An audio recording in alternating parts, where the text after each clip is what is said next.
Yeah, we're live. We're on. Right.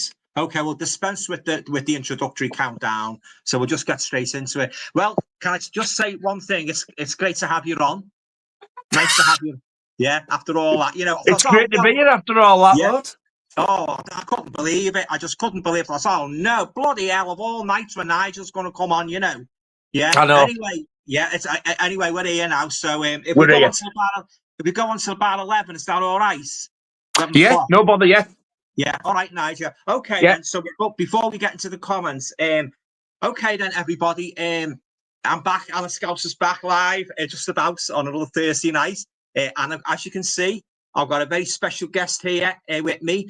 That is Nigel from Rock God 2004. Give him a big round of applause. Good evening. Okay, Nigel. Before we get into the rest of the stuff, would you just like basically just talk about yourself and your channel and what your channel consists of? I'm just watching a fly out the way there. Oh, God, yes, I just talk a load of old cack about films, and I love me horror films, and I love me vinyl. I collect soundtracks as well as like rock stuff and that. So I do show me records off as well. Great stuff. Yeah, basically it's same as everybody else, really.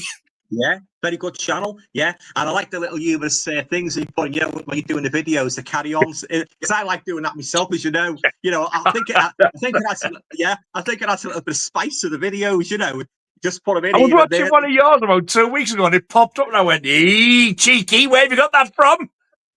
Was it Dick Emery? Was it the Dick Emery one, or was it something? One of the Kenneth Williams. I think it was either Kenneth Williams or Sid James. Actually, I can't remember now. Oh, I used to love watching them. I'm starting to collect the carry-ons. You know, the imprint sets and that. I'm starting to collect them on Blu-ray because I love them. Yeah, but I'd like them, but it's whether they're going to release them all. I've just got. I don't know if you remember, but in 2004, there's a company who do stickers. You know, collectible stickers that you buy in second booths called De Agostini, and they did the entire carry-on series, all except Columbus. And I've still got the lot in these cases. I've done a video on all my collection. That's what it is. It's all them, but they're all complete. But I did get Columbus from Australia. Yeah. And then I kind of wished I hadn't. Aye, that's it, isn't it? Yeah. Oh, it's bad. Yeah. Yeah. Okay, then. So before we move into the comments, can I just move back to you now and ask you, what movies have you been watching recently? And I'll do mine then. Well, I haven't watched a lot of horror, but I've watched 4. Yeah, okay. And the first one I watched was The Nesting. I want that one. Yeah, I haven't seen it. This is the beautiful Vinegar Syndrome edition. That's the original. Yeah. Oh, I know, it's beautiful. It's a Section 3 video, nasty as well, that. Yeah, very good. I don't know why. It's not offensive at all. It's like, have you ever seen it, Al?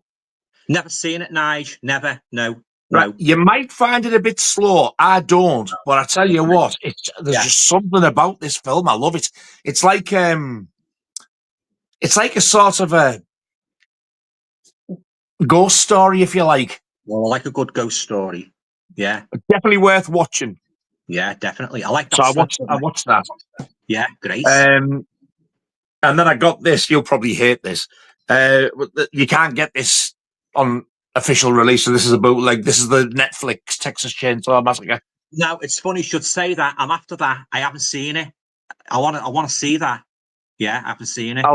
If you like, I'll send you the link, because look at that slip. That's gorgeous, isn't it? Yeah. It's textured. That's spot glossed, and then look at that. Oh, that's great. That I definitely want that, Nige. Yeah, definitely. And you get that. Yeah. It's a proper printed disc, but okay. When you turn it over, you can see it's a burnt one. But I see. Yeah. I think they've got it for sale for about £13 or £14 or best offer. Offer them. That's all right. Send us the link, mate. Anyway, I'll send you the link later on. So thanks. Have you ever seen it? Never. I want to see it. Never seen it. I've got all the rest, so it was really getting on my nerves not having it. So that's the Texas Chainsaw Massacre. Okay. And then I watched this years ago, and I wasn't really a fan, and I watched this the other night because I've only recently got this, and I absolutely loved it. Right. Amicus, The Beast Must Die. Oh yeah, that's the one where you got to guess who the werewolf is. Yes. I haven't seen it for a few years. Yeah, I like I that saw one. that years ago, and I thought, well, that was bloody stupid. Couldn't Yeah. remember much about it when I watched it. I didn't guess right. Right. And it's got a canny little twist at the end of it. And that's the Yeah. Severin release as well. Really Yeah. nice addition. It is, isn't it? Yeah. Calvin Lockhart plays the gamekeeper, from what I can remember. That's him. Yeah, Yeah. and Peter Cushion's in it, isn't he? Peter Cushing. Yeah. Yeah, he's in it. Yeah. And then I Fantastic. watched this. God, I daren't even tell you this. 'Cause I've been going on about this now for years, right? Okay. I hated this film with a passion. Right. And I thought, right, I've got to watch this just to make sure it's not faulty. That's it. Yeah. I only bloody enjoyed it, didn't I? I daren't even hold it up. Jason X. Oh, I've got that in the box set. Oh, my, yeah, so maybe that's the 4K. Yeah. I apologise for slagging it off all these years. Yeah, you enjoyed it, eh? I don't know if it was a fluke, so I'll let you know next time I watch it. But I tell you what, the picture on that was cracking as well. But I've never ever enjoyed it. I thought, you know what? I want to put it on just to check it, and I'll go on my phone. About 5 or 10 minutes, and I'm going. I'll go on my phone in a minute. I'm watching it. And I thought I'm actually quite enjoying this. I was like, I'm ashamed of myself. Fantastic. I like the slipcover. It's lovely, isn't it? I love me slipcovers. Yeah, I love me slipcovers. You get reversible art as well, so you get the original in there. Oh, fantastic! Yeah, that's great. That. And because the remake was only released in America, I got these two for America as well, so you don't get the 18 on. No, that's all right, isn't it? They're rated R. Oh yeah, yeah. I think it cost me about £2 extra or something daft like that to get the American ones. It's not bad. Because you can order direct from Arrow US, you know. Oh right, yeah, very good. Yeah, it's a nice edition, that. And the postage isn't as expensive as what you think. Yeah, great. I'm glad you liked it. Yeah. Any other goodies you've been watching? I've been watching some westerns, to be honest. Have you? Carlos has been getting me into the spaghetti western. And I'm not a western fan, but I've always liked the Dollars trilogy. But I love Clint Eastwood's westerns. I absolutely love them. Yeah. If you haven't seen Django, the original Django, I've got the Blu-ray. Yeah, but watched it yet. What a film! And what's the other one I watched? Is that the one where he comes into town, a trail in a coffin? Is that the coffin? That's the one. I'm up for that. Definitely up for that. It's amazing. And another one I watched, I've got Lee Van Cleef in it. What the hell's it called? I've got it there somewhere. There it is. I watched these a couple of weeks ago. Death Rides a Horse. Oh, right. I haven't seen that one, Nige. I haven't seen that one at all. That's a cracking film as well. Lee Van Cleef. John Philip Law. Oh, right. There's only Lee Van Cleef I've heard of it, but what a good film. And this, The Great Silence, this is amazing. I haven't seen that one either. This has got Klaus Kinski. Yeah. Jean-Louis Trig, he's French. I can't even pronounce it. But there's that one. Yeah. Did he do that one? Yeah. And the Dollars trilogy. And Ennio Morricone's done the music for all of them. I love his music. Ennio Morricone. Yeah, fantastic. Yeah. Well, I'm still we have watched A Fistful of Dollars and for a few dollars more as well. Did you see that The Good, the Bad, and the Ugly's been put back till August now? I was, and I'm waiting for that. I've ordered that. Yeah. Been put back a month. They've had a couple of problems and they want to get it right rather than do a disc replacement thing. Yeah, that's my all-time favourite Western, that The Good, the Bad, and the Ugly. I love everything about it. Right from when it starts off, right, it's like that iconic ending. I love it. I just love it. And I say I'm not a big Western fan. You know, I like the odd Western. I'm not. No, I'm not a huge Western, but I love them. Absolutely love Clint Eastwood. Yeah. I reckon, right, if you're like me, because I just don't watch Westerns. Right. But now I do. This is Carlos's fault, this. I think if you like the spaghetti Westerns, yeah, I definitely think you like them too, and Django. Definitely. I'll give them a try. Yeah, definitely. There's another one I've got, which is another spaghetti Western. Yeah. But the soundtrack's bloody awful, but the film was really good. Oh, God. This was another one he sent me.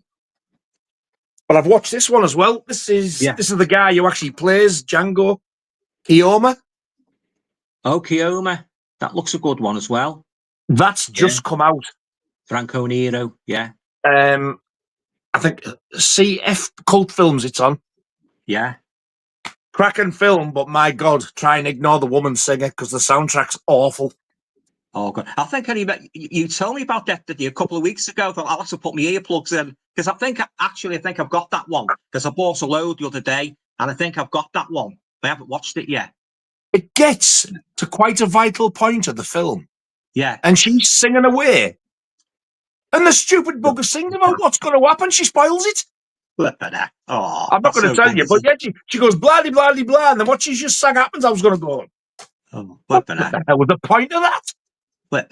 Oh, I hate that. You know, when you're enjoying a movie and you get a scene that pops up and that, you know, it sort of like completely takes it out of the film, you know. I think at the time, though, all I did was I looked out, I was like, oh, yeah, thanks for that. I knew that was coming going to happen. And there's more to it after that. It's not like the end of the film, but even so. Yeah. Oh, God. Oh. But it is a really good film. I was very impressed, apart from the soundtrack. Yeah. It's a shame they didn't get Morricone to do this. Yeah. Yeah, it looks a good one, that. Yeah. So that's about it then, nice. That's about it for me, yeah. Yeah. Right, so I'll show what I've been watching. I've got a little bunch here. I'll just show you. So the first one, I think you might have seen me review of this. The Monkey. You weren't keen, were you? Weren't keen. That's an understatement. And not as good as it wasn't as good as the short story. And I won't say too much about it in case any of the guys haven't seen it, but it was usually disappointing. So that's either going to eBay or CX. So right, what would you rather do? Watch that again or have a hot summer's day? You put me in a spot now. You are put me in a spot. I'd have to think about that. Maybe watch that again, but very, very quickly. I'd be like the three wise monkeys: hear all, see all, hear all, see all, and say nothing. So that's the Monkey. Now, this one is, well, I want to say it's even worse, but it's not very good. Which Story? Have you seen it? Never even heard of it, I don't think. Is it an old one, that? 80s. 89. Yeah, it says, do you want to play with me? Oh, cool, mate. Filthy beast. That's what it says there. You can see it there. Black and white. But it was a load of rubbish. Absolute rubbish it was. Yeah, I didn't like it at all. Very, very slow. But that's Which Story. Right. And the next one. It's a 4K as well. Sorry, no Blu-ray. Is that a 4K as well? Oh God, it is. You're right. Yeah, it is. Bloody hell. Yeah, you're right. Wow. Okay, so that's Which Story. And the next one's got a very, very weird title. Ooga Ooga Booga Beyond Django. Karen Black and Stacey Keach about it. A Zulu warrior doll that goes on the rampage. You know, like that one that was in the anthology movie. Have you seen that one? Trilogy of Terror. That's it. That's the one. I still have yet to see that film. Have you not seen it? No. I know. I mean, we were on the telly once when I was a kid. My mother told me it was absolutely horrific. I know. The bit at the end were there with the knife. I've seen that bit and I was like, ooh. If I'd seen that when I was a kid, I'd have been traumatized. Yeah. Oh, yeah. It's a great one. I've got Trilogy of Terror 2 as well. And it pops up again, believe it or not. But that's just a very, very... And Karen Black's in this as well. Ooga Booga. Ooga Booga. He's 16 inches with an... He's 16 inches. Ooga Booga with his 16 inches. Do you want to come and play with me? He's 16 inches with an attitude. So that's it, yeah. So that is Ooga Booga. Ooga Booga. Big bulbous. And we've got a cartoon character here. You know this trend, what they're doing now for turning cartoon characters into like monsters. Popeye's Revenge is the latest thing. I didn't like it. I bet you didn't. I don't even like the sound of it. No. Yeah, so that's Popeye's Revenge. Good Lord. And this here. Do you like movies where they've got like androids, like, you know, like Megan? Do you like movies? I know you like Megan, don't you? You like I love Megan. So do I.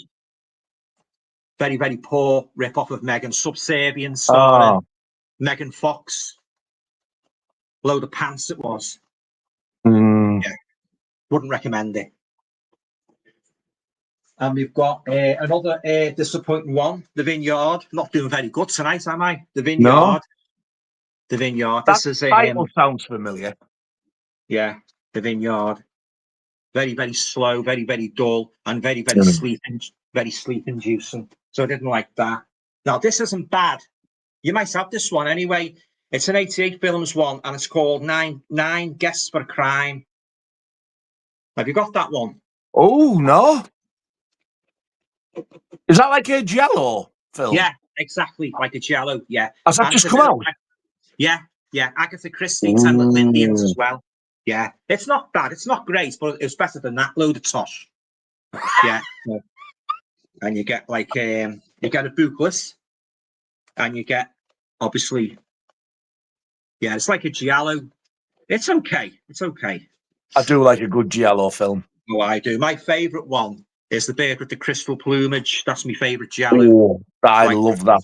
I think my favourite, my favourite Italian director it's got to be Argento. Argento, yeah, he's great, isn't he? I think my favourite one. Yeah. It's out of Tenebrae or The Cat o' Nine Tails. I like Tenebrae.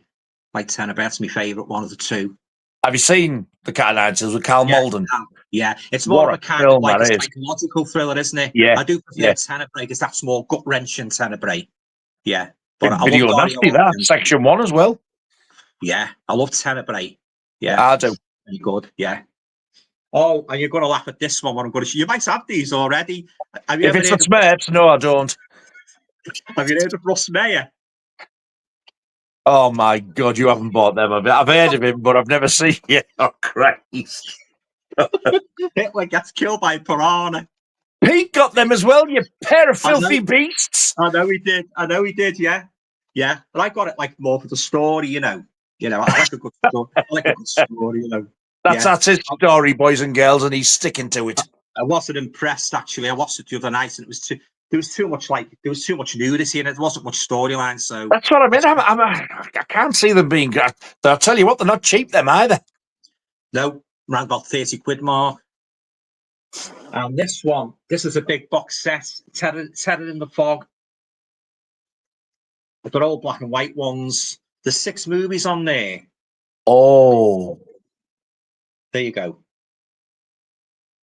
Yeah, but they're very, very, there's a lot of talk in them. Are they anything like the, because I'm going by the title there, Terror in the Fog. Is it anything like Sherlock Holmes? Yeah, similar, but very, very slow paced. I absolutely love the Basil Rathbone Sherlock Holmes films. And I've got the box set myself. I've got the DVD like you have. Yeah, I have. For ages. That would look mint on Blu-ray or 4K, that. Yeah. There you go. What's That's that? the only one I haven't watched, The Curse of the Yellow Snake. I haven't watched that one yet. Have you even heard of that? Is that a Giallo? They're just all black and white. Edgar Wallace type. Oh. You know, Edgar Wallace. Yeah. And you get a booklet as well, all about the movies. Who's released that? Is it Second Sight? Eureka. Eureka. Yeah, not very good, unfortunately. It looks expensive. Oh, God. Yeah, they are. But sometimes I build up a few bob on eBay, a balance, and I use my balance to get new movies. But that's about it. Oh, I've got one more here. Hang on a sec. I'll just put this away. Over there. One more here. Have you heard of a movie called Spirits of the Dark? Starring Bridget Bardot, Jane Fonda, Terence Stamp, Federico Fellini, and Roger Vadim. This is like the Spanish. No, but what a bloody cast! Yeah, but again, it was Edgar Allan Poe. There's 3 stories of Edgar Allan Poe, but very slow. Yeah, Spirits in the Dark, but that's a Spanish title. Got that for 13 quid on eBay, and that's about it, really. So that box set of Edgar Allan Poe stuff that Vincent Price is in. Oh, I love it. Yeah, but I love them. Like what Roger Corman directed, they're amazing. I love them. I love Vincent Price. Yeah, but they're not like it. They're set in the same period. The Gothic, but they're not as good. I didn't like them anyway. Yeah, Okay, then. So, do you want? Shall we get into the comments then, Nige? Yeah. See what we. Yeah, it's very disappointing. Oh, before I go any further, guys, I'll leave a link down below to Nigel's channel. Go along and subscribe to him. He's a great guy, very funny, very entertaining, and he does great things on his channel. Yeah. Okay, so I'll leave the link down cheers, below. Al. Thanks very much, mate. I appreciate go that. along and subscribe to him. Yeah. Yeah. Okay, then we're going to go along to our happy bunch now in the comments. Well, we've got rid of the troll. Oh God, I hope so. No, they've been doing their job. Oh, that's good, isn't it? Yeah. You're the first, Nigel. You'd be very pleased to know. Rock God, Alan Meg's all right, Al mate. Vampire Jack. Who's looking forward to Crystal Lake? Personally, I cannot wait. Are they making a series of Jason? Yeah. Are and I think it's A24. Yeah. That'll please you, them who did the X trilogy. Oh, right. Yeah. Not the director, just the company. Oh, just the company. Yeah. But it's more like when Mrs. Voorhees was younger, so Jason will have been a kid. I like a prequel. Yeah. Well, origin story, I think they've called it. But I mean, when I first heard it announced, I was thinking, no, don't. Leave it alone. Right. And then the more they've come out with this, and I thought, you know what, I'm going to give it a go and see what it's like. I might give it a go myself, actually, because I like Friday the 13th. Yeah, I'll watch out for that. My favourite one. That is the one I always dread, because every time I watch the entire series of them, I can't leave it out. It's like, I've got a problem with this. That's why I was so shocked when I put that on. Yeah. Last night or the night before, and I was sat there embarrassed. I thought, I daren't tell anybody. They're going to lynch me. Yeah. Yeah. I went to the bedroom. I said to her, I daren't even tell you what I've just watched. Why? Yeah. I went, Jason X, and she just burst out laughing and like swore at me a few times. Oh God. We've all got guilty pleasures. We've got guilty pleasures, haven't we? In that, sometimes guilty pleasures. No, but I've hated it all the time it's been out. I've never ever liked it ever. No. And then I watched it last night. And I was just engrossed in it. Yeah. Oh, a couple of bits still irritated me, but normally, like when I look at how long it's been on 50 minutes. I'm thinking, Jesus, it feels like it's been on 3 days. And the first time I checked, it had been on an hour. I was like, no way. Yeah. I said, can I just ask you a question, Nigel? Has there ever been a horror movie what you've watched once and you thought it was a pile of rubbish, and then you watched it again, you thought, oh, it's not bad, this? Because I was like that with The Conjuring. I didn't like it at first, but when I watched it again, I liked it. But then there's other movies what I've watched over and over again. I just don't like it all, like Hereditary. I must have watched that about 4 or 5 times, and I still don't like it. Same with Midsommar. Yeah. Once was. Oh, do you know what? I like Midsommar. It's happened a few times where I've watched it and I hate it. And then I've watched it again and I thought, you know what? I really enjoyed that. It's that with quite a few of the nasties like Absurd and Anthropophagus. I used to hate Anthropophagus. I absolutely love it now. I've got that one. But there is one I've got there, and I've watched it once. Really didn't like it, and I don't want to watch it again. And it's that bloody god awful Smile. The First Smile. Yeah. You didn't like that one. I thought the second one was a bit more. It went a bit further, the second one, didn't it? It's branched out a bit, the second one. I don't know. People say, oh, try the second one. I think, well, why do I want to watch a sequel to a film I hated? Oh, that's it, isn't it? I tried that with Alien, watched Aliens. All right, that's it. Don't ever ask me to watch another one. Oh, you're not a fan of that, are you, Alien? I hated them, especially the original.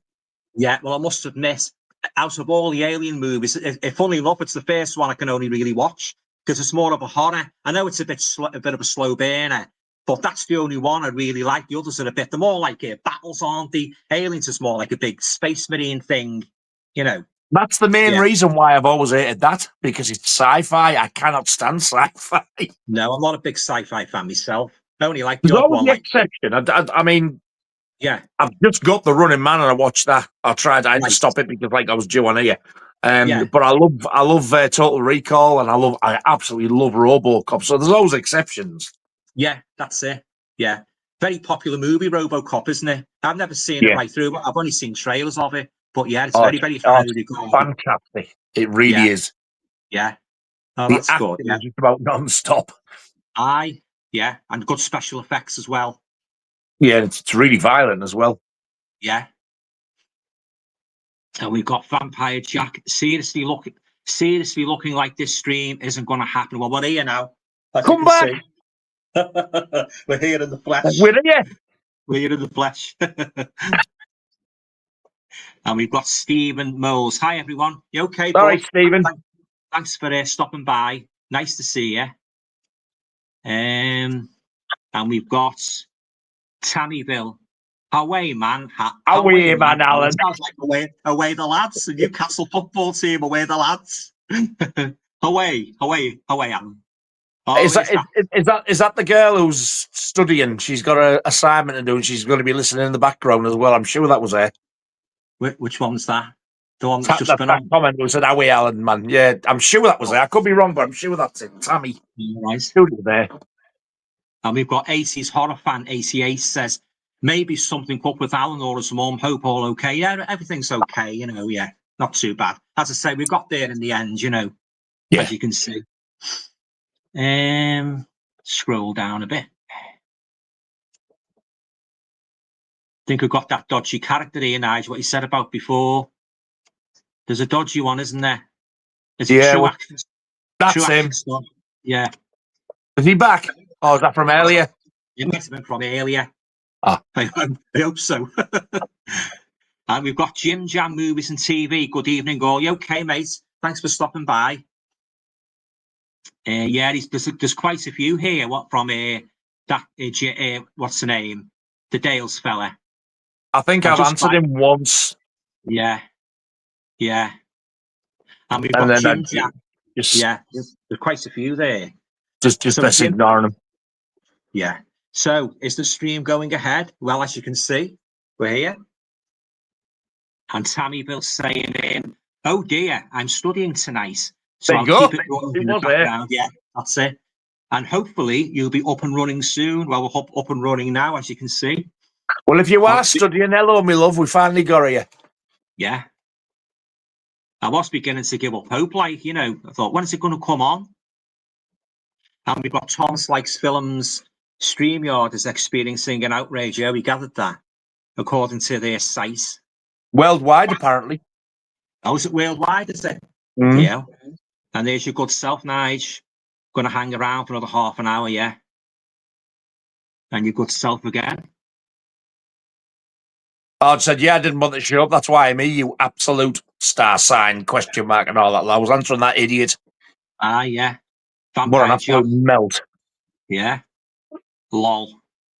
Thomas Likes Films. Apology from StreamYard. I don't think so. No, I don't think so. This is that idiot demanding an apology from me. And he went, "Where's my apology?" And he was like, "What apology?" Oh, bloody He's hell. not explaining himself properly, but it's not even worth talking about. He's an idiot. Oh, bloody hell. You get them, don't you? Oh, this one is pathetic. There you go. I've been here for ages. No apology necessary. We've got vampires. Nobody knows what the plan was on about. I do, but nobody else does. No apology necessary, yeah. And we've got Laura. Your other half, isn't it, Laura? Yes, that's right, yes. Yeah. If there's any mods in here, I suggest you put True Action Star in a timeout and remove his comments. He's been doing this on other people's live streams with new YouTube accounts. What bloody sort of a character is he? What does he get? Deranged. He's sound beyond that. Oh, I've had a couple over the last year. I really have. Yeah. And we've got Alan Meggs. Oh, yeah, True Action Star of the Dales. Why not act your age and not your shoe size, yeah? You must have a really sad life if you need to keep looking for attention like a child. Well said, Al. Yeah. Brian's here. Brian Gilson. I put him in a timeout. Well done, Brian. Yeah. And Thomas Likes Films. I've just checked the StreamYard site. It says the problem started over an hour and a half ago. 6:15 it started. That was having me tea then. I was talking into me plate of chips. Clean chips. I was having me tea. I'm having me tea. And we got our good friend Scott here. Hello, everyone. You okay, Scott? Thanks for turning up. Oh, hello, Scott, you big handsome brute. I really hope StreamYard gets sorted soon so that Nigel and Alan can have their stream soon. Yeah. Lady Luck finally smiled on us, didn't it? Yes, finally. Yeah. And Thomas Likes Films. What's his problem? Yeah. His problem is me. I'll explain it to you one day when we've got time. fine, yeah. And Brian's saying, I've read it's a global issue with Google and they're trying to fix it. My mum's phone has been having issues all night because of it. Yeah, fair enough. Yeah. And we've got Alan Meggs. Rock God 2004. Please tell me you didn't send the StreamYard and recorded Sounds. Do you know what? I said I should have threatened him with one, though, that they got it. Get it on quick. Oh, God. Yeah, I'm a good self-same. Thanks, mate. I really appreciate that. Thanks for putting him in the timeout. Yeah. And we've got Scott again. Also, yeah, please delete and block True Action Star. He's a troll. Brian Gilson, cheers for putting him in timeout, mate. Yeah. Yeah. His name's ingrained on our memory forever. Well, the screen He name. probably come with a dodgy channel. He's like that. He's got no time, so he just keeps coming back with new channels. Pathetic. Oh, my God, yeah. And we've got Thomas Likes Films. It looks like it's connected to Google. Several different sites are down. Hey, it reminds me of that bloody thing that happened a few years ago when all the computers crashed. Going back, I think it was around about the 80s, wasn't it? When all the computers crashed. I only vaguely remember Rings it. a bell. Yeah. Like that, yeah. A long time ago, that. It was, yeah. And we've got Brian Gilson to Rock God. No problem, mate. I didn't know he was a troll. Well, you know now. If he ever comes back with another different name, if he starts saying about where's my apology and having digs at me, you know it's him. Yeah. And we've got Peace here. You okay, Peace? Thanks for stopping by. Hi, guys. Massive tech outrage across the world. Spotify, YouTube, and Google are having issues. Yeah. Well, we're here now, Pete. You can sit back, relax with a nice cup of tea and a nice packet of Todger Dodgers. Yeah. What I want to know, whatever happened to Lincoln Biscuits? I used to love them when I was a kid. They have like Lincoln, that rings. Oh, what did they make? Stones. They have like stones on them, like cobblestones. I loved them when I was a kid. Lincoln Biscuits. Do you remember them? I know the name, but I can't think. Oh, I loved them. Yeah. I'm glad to see they're still doing the custard creams. I love the custard creams. Yeah, I do. I used to love Lincoln Biscuits.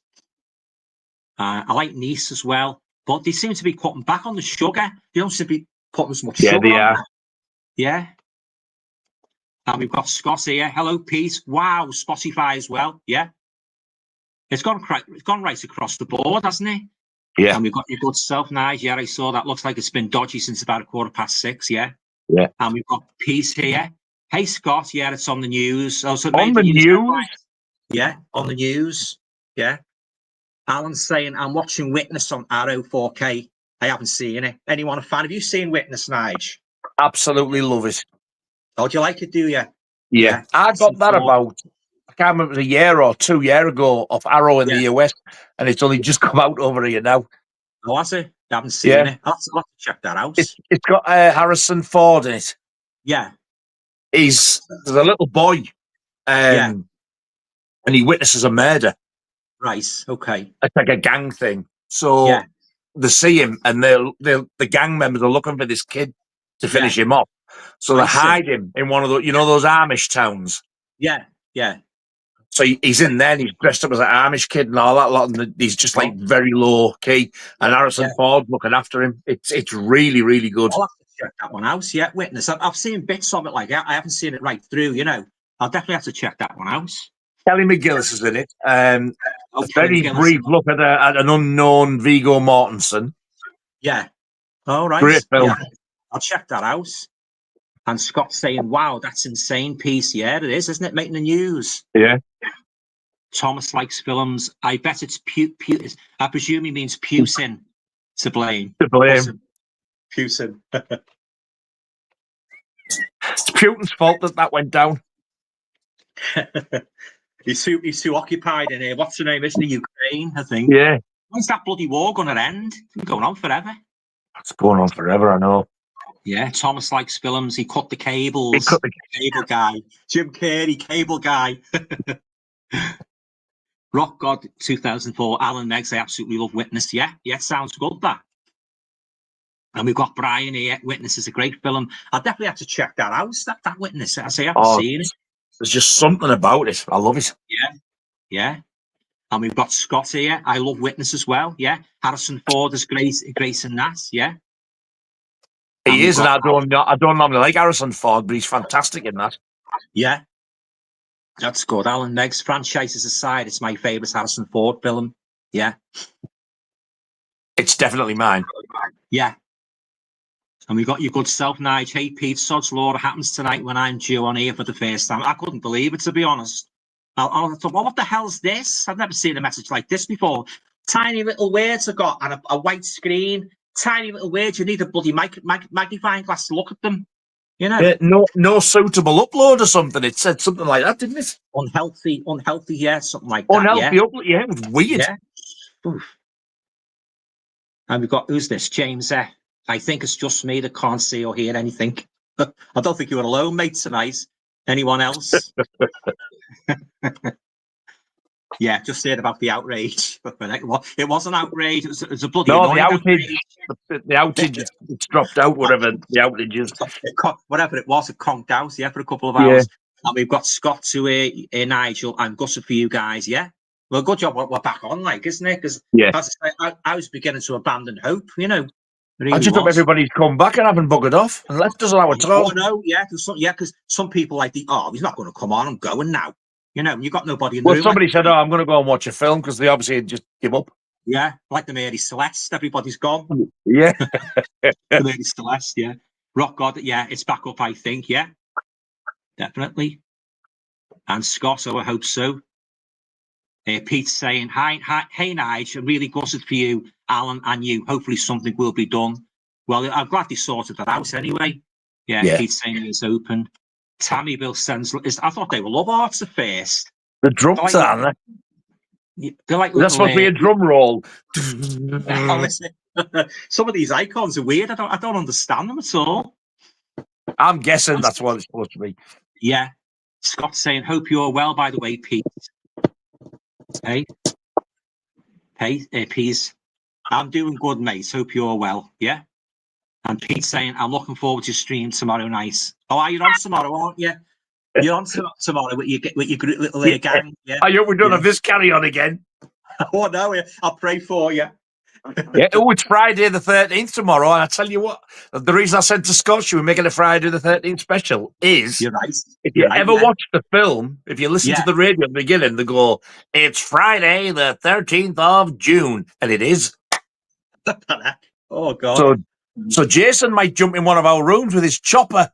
Well, you never know. We could do, or something worse. I hope he doesn't whip it out in front of me. Well, you've got to watch that. Oh, God. Thomas likes films. StreamYard site says still down. Now, it's been almost 2 hours. 2 hours, yeah. Well, we squeezed in. Yeah, held it up, like, didn't it? You know, because we had loads and loads of things to talk about regarding movies, and you get something like that happening. Scott's saying, glad to hear, Peace. Yeah, I'm good, thanks. Cheers, Peace. Hopefully it'll be back to normal for tomorrow's stream, mate. Yeah, fingers crossed we stream tomorrow, mate. And we've got 80s horror fan. I'm up to watch. There you go. Fellas. He's going. Hope to catch everyone. Hope to catch everyone on the stream. Well, I hope he's come back.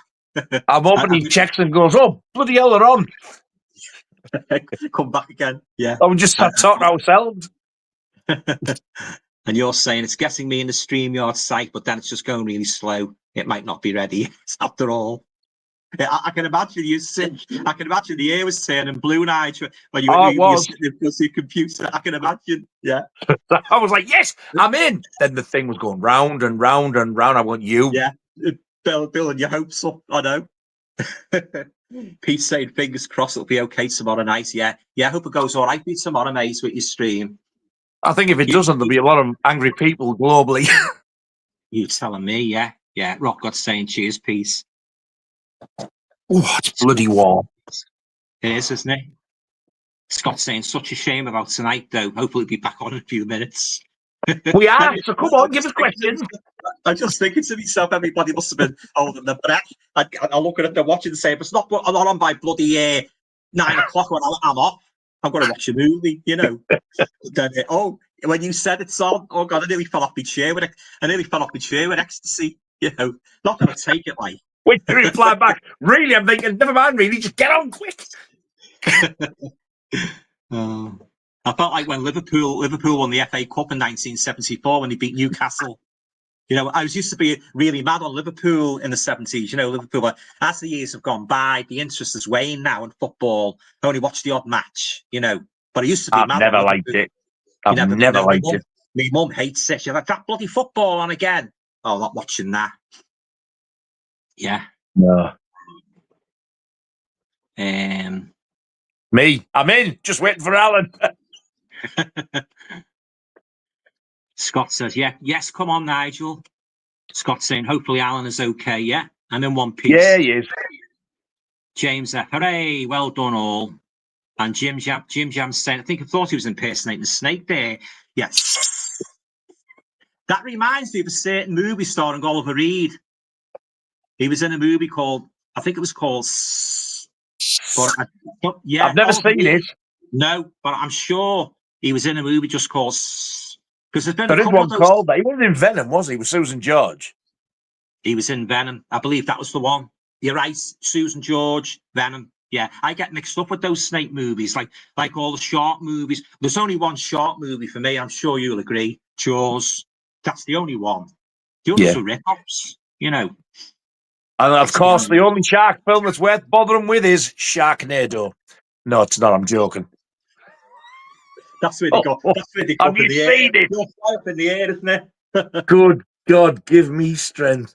Yeah, Sharknado. I think they've made about 8 of them. I think they've made about 8 of them now. They have. Yeah. Yes. Saying, yeah, you're back. Yeah, that's what, you know, talking about like Animals on the Rampage movies. You know, they did the same thing with James Erbers when he wrote The Rats. There was a vast output of Animals on the Rampage movies. Night of the Crabs, Curse of the Cats. They're just all over the bookshelves. Do you remember? Yeah. Like all the animal all over Waterstones and all over Smiths. Then he just went, didn't he? He just faded away.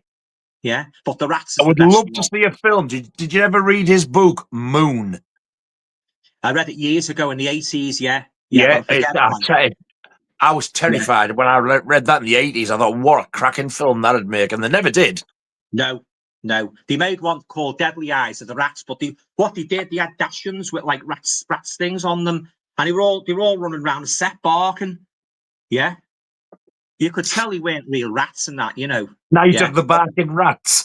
The Barking Rats, yeah. And James Erbert actually saw it himself when he went on the movie set, and he couldn't believe it, you know.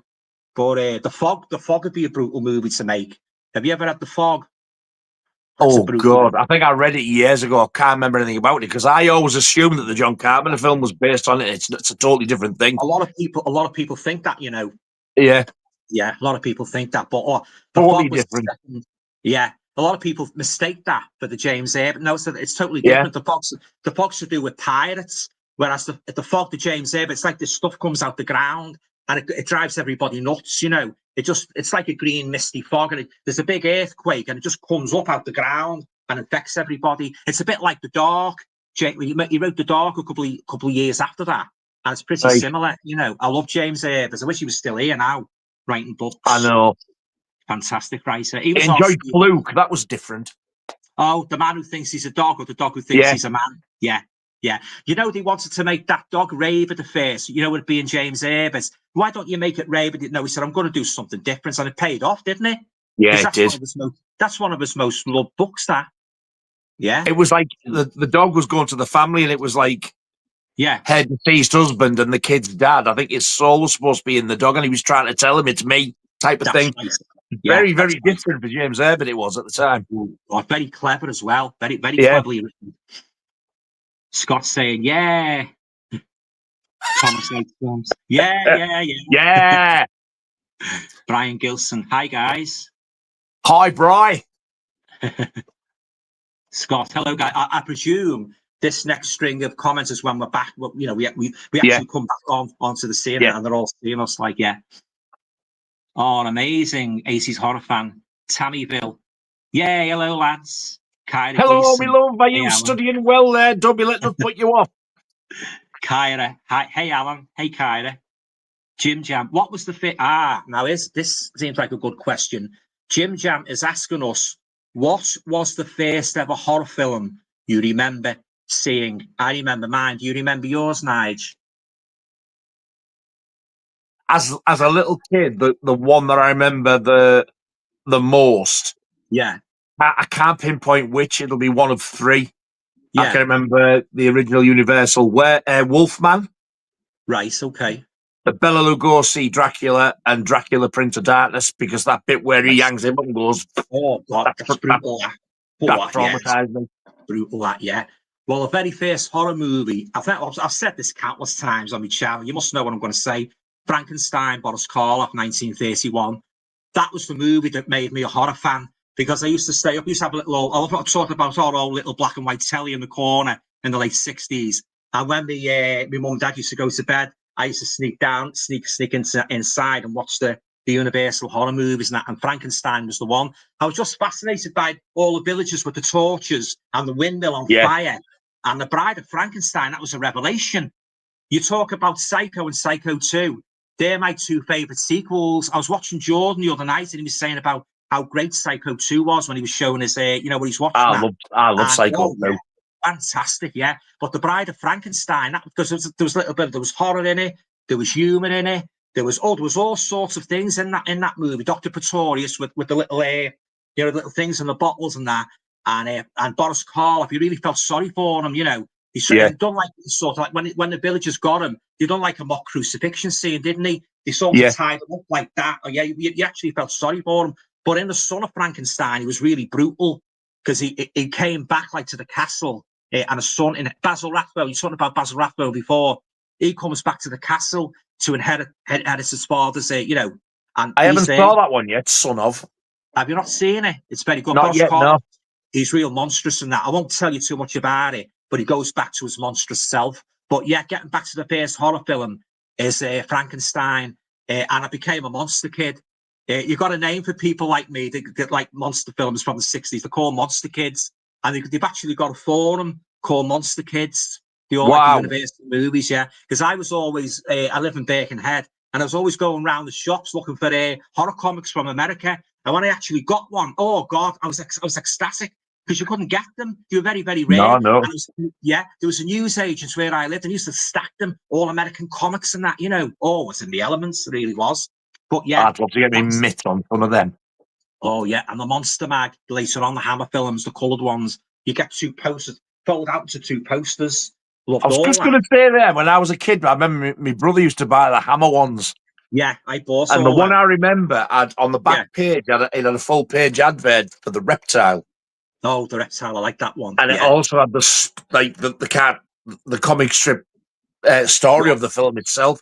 And I was like, I want to see that film, but I bet you any money looking at it, I bet that is horrific. Yeah.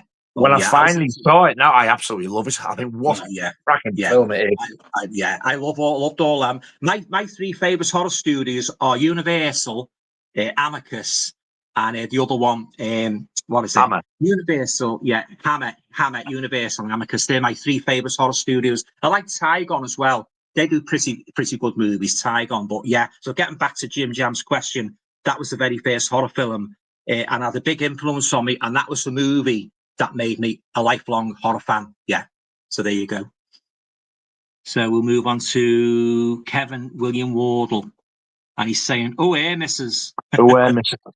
Carry on. Yeah. Hi, guys. Hope you're all well. You're not too bad. Thanks, Kev. Hope you are too. Not too bad, mate. Cheers. Thomas likes films, not horror, but your favourite Carry On. Oh, you know what mine's going to be, don't you? Carry On Screaming. You're camping. Oh, Screaming. You know what? The one that I've watched the most, and I love it, it's actually one of the 70s ones. It's Carry On Behind. You know, the one with the caravan? Oh, yeah. With Elkie Summer in. Yeah. Got drinking and a women, and she gets the brush. Scrubber. He's like, certainly not. Yeah. I just love that film, but I do love Carry On Screaming as well. I do, yeah. But that's, Carry On Screaming, definitely, yeah.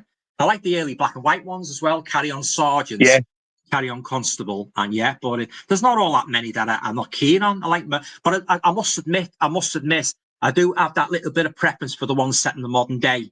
They're all right, the ones set like in the Middle Ages and that, like Carry On Henry and all that. They're okay, but I do have that preference to set in the modern, in the modern times. Yeah. But I love me Carry Ons. God, I'm long overdue another watch of them, like. Yeah, they're very good, yeah. And we've got James F, and he's saying, I've just bought the Quatermass experiments on 4K from Hammer. A solution. The Quatermass. Do you I'm like that still one, waiting right? for man. I have actually ordered it, Yeah. but it hasn't even shipped yet. Right. I've got the ordinary Blu-ray of that. Yeah, I like that one, Quatermass. Stick it on the old Klarna, £20 a month. That'll do me. Aye, Klarna, yeah. Yeah, it's expensive to fork 60 quid out. Oh God, yeah. And Jim Jam's saying, what's your favourite episode? What's your favourite episode of the Hammer House of Horror? Well, I know what mine, but they're nearly all good, but I know what mine is. What's yours, Nige? Your favourite episode? Oh man, I fight. There's a few. I love that series. I love the Dinosaurs one with the werewolves. Oh, I do. I love that. Yeah. I love the Peter Cushing one in the pet shop. Oh, that's terrifying, that one. Yeah. I actually really like the Denholm Elliott one as well. And I love the first one about the witch, the first episode. Oh yeah, it's good, that one. They're all good. I think one of my favourites is probably the one. Is it called The House That Dripped Blood or something? The House That Nicholas Ball. Yeah, The House That Bled to Death. Yeah, that's a cracking one. That. Oh yeah, they put it on, don't they? It's pretty difficult to just pick one because what a series that is. I love it. I just wish they'd made another one. But what they did, they made Hammer House of Mystery and Suspense, which wasn't as good. I got that on eBay. I got the box set, and there wasn't one single episode what I liked. But I thought to myself, why didn't they just make Hammer House of Horror Part 2? I don't know. You know, there's one particular series I've been waiting. I must have been waiting for years for it to be released. It's a Hammer series. Have you heard of a series called Journey to the Unknown from 1969? No. Journey to the Unknown. It's like the Hammer House of Horror. You've got like stars like Dennis Waterman, people like that. Wow. Carol Lindley. And it's great. It's a great series. It starts off like in a fairground, and it's got this creepy whistling music. And it used to terrify me when I was a kid. Used to watch that in the late 60s, but I just wish they'd bring that out. So remember that. Put it in your boot, Journey to the Unknown. It's a fantastic I wonder if I heard the music. I wonder if I'd recognise it. Yeah, it's like a whistling. It goes, do, do, do, do, do, do, do, do, but not as jolly, if you know what I mean. It's a bit more creepy. Yeah. You sound like you're going for a quick skip. whistling Batman Smith. Terrifying music. If I don't know the words, I'll just whistle. Now, where did I hear? What film was that from? Just whistle. Humphrey Bogart and Lauren Bacall. Just whistle. I think it was it Casablanca? It was one of them. I don't remember. But yeah, Journey to the Unknown. Keep that in your diary or your head or whatever. Right. It's great. And I'll let you know anyway if it comes out. Jim, what's your favourite episode? Oh yeah, we've had that one. Oh, my favourite episode. Sorry, The Two Faces of Evil, where the husband's he has the thing around his neck. Oh, that's creepy. That the doppelganger. He's got like his fingers like got a claw on it like that, and she thinks it's her husband, but it's not. Is that the one where he's in the rain with the yellow coat and they run him over? That's the one. Yeah, that The Two Faces of Evil. That's my a good one as well. And I do love the Peter. I love them all, but they stick in my mind out of all of them. The Peter Cushing one with the animals in the pet shop, and The Two Faces of Evil, and The House That Bled to Death. You just said. I was talking to Carl's about them, and his favourite one is it's like the voodoo doll thing. So Charlie Boy. Charlie Boy, yeah, that's right. That was his favourite one, Carl. He loved that one. Guy. That reminded me a little bit of The Monkey. That everybody was dying around this object, but Charlie Boy was much better. It was really good. Yeah. It's, I think that if you stick like a thing in it, something happens, like a little dagger. Something happens. Yeah, love that. Oh, that was a great series. That Hammer House of Horror. It's an ugly little bugger, like, isn't it? You're telling me it is. Definitely. Yeah, I love that series. Alan's saying, nice to meet you, Alan. Nice to meet you as well, Al. Cracking name, I must say. Alan Scouser. That's his stage name. That's my stage name, yeah. And my other stage name is Alan Stone, horror writer on my other channel that I started up a few weeks ago. Jim Jam Movies is saying, if you could cross over 2 sitcom characters in one show, who would it be and why? What would you do, yeah. If you could cross over 2 sitcom characters in one show, who would it be and why? I have to think about that. I'm thinking about Man About the House. And you know what? I'm thinking of the one after Man About the House. I'm going to go with George Roper and Rick Out the Young Ones, the Rick Mail character. Oh, that'd be a good combination, wouldn't it? Yeah. Can you imagine Yeah. George Roper's face when Rick walks in and starts saying what he says? Just imagine the look on his face. I just think it would be really funny. I can imagine, yeah. I'm thinking about Blakey out of On the Buses, putting him in the flat with the two Man About the House, mixing him up with George and Mildred. I'm just thinking about him. He'd make a good landlord, wouldn't he, Stephen, the Blakey character? You know, when because I think, he did actually. When On the Bus was finished, he went to a series called Don't Drink the Water, if my memory serves me correctly, where he goes on holiday. I've heard of that. Yeah, with Pat Coombs, yeah. And Didn't Network release that? I think they did, actually. Yeah, they did. They've released a lot of them On the Buses and that. Yeah, such a shame that they packed in, because I was just starting to get a decent amount of their stuff, and I was like, they're amazing. These, I loved them. And I like them.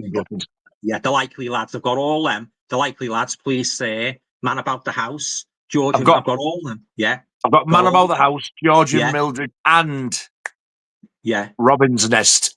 Robin's Nest, I've got that one as well. Yeah, Tessa Wyatt. That's the same character, which I never knew from Man About the House. Robin, it's him. Right. Yeah, because he lost his brother. He lost Chrissy to his brother. The very last episode of Man About the House. His brother stole from right under his nose, basically. And I thought she would have gone off with the blonde girl, Jo. You know, because she, Sally Thompson. She was my favorite. She was my favorite girl of the two. The blonde girl. He ended up with Tessa Wyatt, who.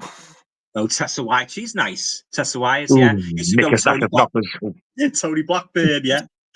And I did like Les Dawson as well, comes to think of it. I loved him. Cosmo Small Piece, yeah. Yeah. Yeah. Oh, and when he used to play on the piano forte. Oh, yeah, he did do. Yeah, he used to play all the wrong notes, didn't he? But he played them in the right order. I'm playing all the right notes, but not necessarily in the right. I'm playing all the right notes, but not necessarily in the right order. That was Morecambe and Wise. The thing is, though, what he used to do, it's not easy to do. If you can play piano, then to try and play it with you, it's not easy. No, I've heard people say. I tried to play the guitar. I used to be mad on Slade. Well, I'm still mad on Slade now. I used to try and play the guitar in the 70s. I couldn't do it. I got fed up that. Bugger this. You know, it's hard to do. But you're a guitarist, aren't you? I play bass. Oh, you play bass, do you? Yeah. I'm not talented enough to be a guitarist. They are going on tour, Slade, but there's only going to be Dave Hill, I think, out the originals. Oh yeah. Noddy's not going to be there. He's in bad health, isn't he? Yeah. I've been filling the thing is, I've been trying to get Noddy back for years. He's just not interested at all. I think they had a big falling out for some reason. He did, yeah. It was egos. Egos were clashing, yeah. But did you notice on BFI that they've released the Slade film In Flame? I bought that on Blu-ray. You knew about it, yeah. I've never ever seen it. Yeah, it's good. Yeah, a lot of Slade fans were astounded when that first came out in 1974. They thought it'd be a jolly happy movie like the Beatles. It was very serious, very gritty. Oh, Noddy liked it, but Dave Hill didn't like it. He said, "Oh, fans are not gonna like this. They want us to be happy, you know, Merry Christmas and all that, you know." But it was very, very dark movie, very dark movie. You know, like David Essex's one, Stardust. Yeah. Yeah, it was very dark. Oh. Yeah, I can't wait to watch it on Blu-ray. Alan Lake's in it as well. Diana Dawes is also. Wow. I love that movie. He's in that Christmas horror film that you sent me. Don't open until Christmas. That's right, he is. Yeah. You know Alan what? Lake. I absolutely love that. I've watched that 2 or 3 times now. Yeah, it's good, isn't it? Yeah, what a film! I'd love that Vinegar Syndrome one with that nice slip. Oh yeah, I've got that. Have you seen it? Yeah. I've got it. Yeah. Oh, good. You haven't? Yeah, it might still be available. You can't get it with the slip. All right. I suppose you'd have to keep trying round, wouldn't you? Because I found that it's on eBay, but it goes for like really stupid money. Oh yeah, that's it, isn't it? Yeah, they're making the money with those slips, aren't they? You know, once they go out of fashion and that, you know. Yeah. Do a beautiful job on them, though, don't they? Oh God, they do. Fantastic, especially Vinegar Syndrome. You know. Yeah. I like Second Sight as well. I've got to watch your video yet about Second Sight. I've got to watch that. That's on the agenda to watch. The one I did with Darren. With Darren, was it? Yeah. Second Sight. It's in 2 parts, yeah. Do you know what? We had an absolute blast doing that. Yeah, I like Second Sight, yeah. We've done that. We've done a Video Nasty one and we've done a Scream Factory one as well. I'll have to watch them. Yeah, they're doing a We good job, both aren't had they? our top 10 favourite video nasties, our top 10 favourite Scream Factory titles, and Yeah, our top 10 favourite Second Sight. We are going to do another one as well. I think we're right. doing Arrow next, I think he Oh, said. that'll be good. I'm definitely up for that. Yeah. Oh, yeah. They're doing a good job. Some of these boutique companies, aren't they, with their releases and Oh, that, God, yeah. Because I look, as a collector like yourself, I love, not only do I like getting the films, I like the aesthetics of the, well, I've said this many times on my channel, I like the aesthetics of a movie. I like the Yeah. packaging. I like the anecdotes. I like watching the extras. I love the commentary. I love all of that. But some people just watch a film. Oh, that's it now. Like my mum's totally different. She watches the film. Oh, that's it now. That's it. What's the thing? But I like to watch all the extras and that, But yeah, I'll watch those videos, what you've done. Oh, I did watch the Vinegar Syndrome edition of Roadhouse this morning as well. It looks fantastic. Oh, right. I haven't seen that one, Roadhouse. Is that Patrick Swayze? Oh, yeah, it's fantastic. Yeah. All right. I'll have to watch out. I've got the Vinegar Syndrome one. Yeah. Somebody very kindly gave me the all the limited packaging. Yeah. And then I was looking for the actual just standard 4K to go with it, to go into the packaging. And then Darren, who do the streamers, he went, "Oh, I've got the Arrow one here, you can have it." I was like, "What?" So I basically got the Vinegar Syndrome and nothing. Oh, that was good of him, wasn't it? Yeah. Oh, and I watched it again. It looks absolutely stunning, and I love that film. Yeah, I'll have to watch that one. I haven't seen that one. It's one of those films that goes on for nearly 2 hours and it feels like about an hour and 15 minutes. It just goes like that. It just goes over quick, yeah. That's what I when I'm watching a movie when I'm really enjoying and it goes over, it seems to go over quick. But the ones what you're bored and that, you're bored, they seem to go on forever. It's like your school days and that, your school days seem to go on forever. But once you leave school, your teens just fly by. It's time's going by too quick. It really is. Yeah, it is. Yeah. We've got 80s horror fan 88. The new Texas Chainsaw was great, right? Yeah. I agree. Yeah, got that one on my radar. It gets absolutely trashed. It's got some brutal scenes in it, mind. Yeah. I'll definitely be getting that one. They're releasing the others, aren't they, on 4K? The Texas Chainsaw, the remake. The remake and the prequel to the remake, the beginning. Yeah. Yeah, I don't know if it's because they just haven't printed it in the specs, but by the looks of it. Yeah. The beginning, the prequel, you're getting the R-rated cut and the unrated cut. Oh, right. The remake, they're just giving the R-rated cut, apparently, which I'm not happy about at all. Right. I'm hoping it's just an error because it's like early days yet. Yeah. Oh, I'll definitely be getting them. Thomas likes films, favourite Hammer film. Oh, now you're asking. Where do I begin? That is one of the most difficult questions. Oh, I think I'll have to have a drink. The thing is, oh man, with Hammer, they don't just have all the monster ones; they've got all those individual ones, like The Devil Rides Out, all them, the Reptile. Yeah, and for me, Fear in the Night is genuinely scary.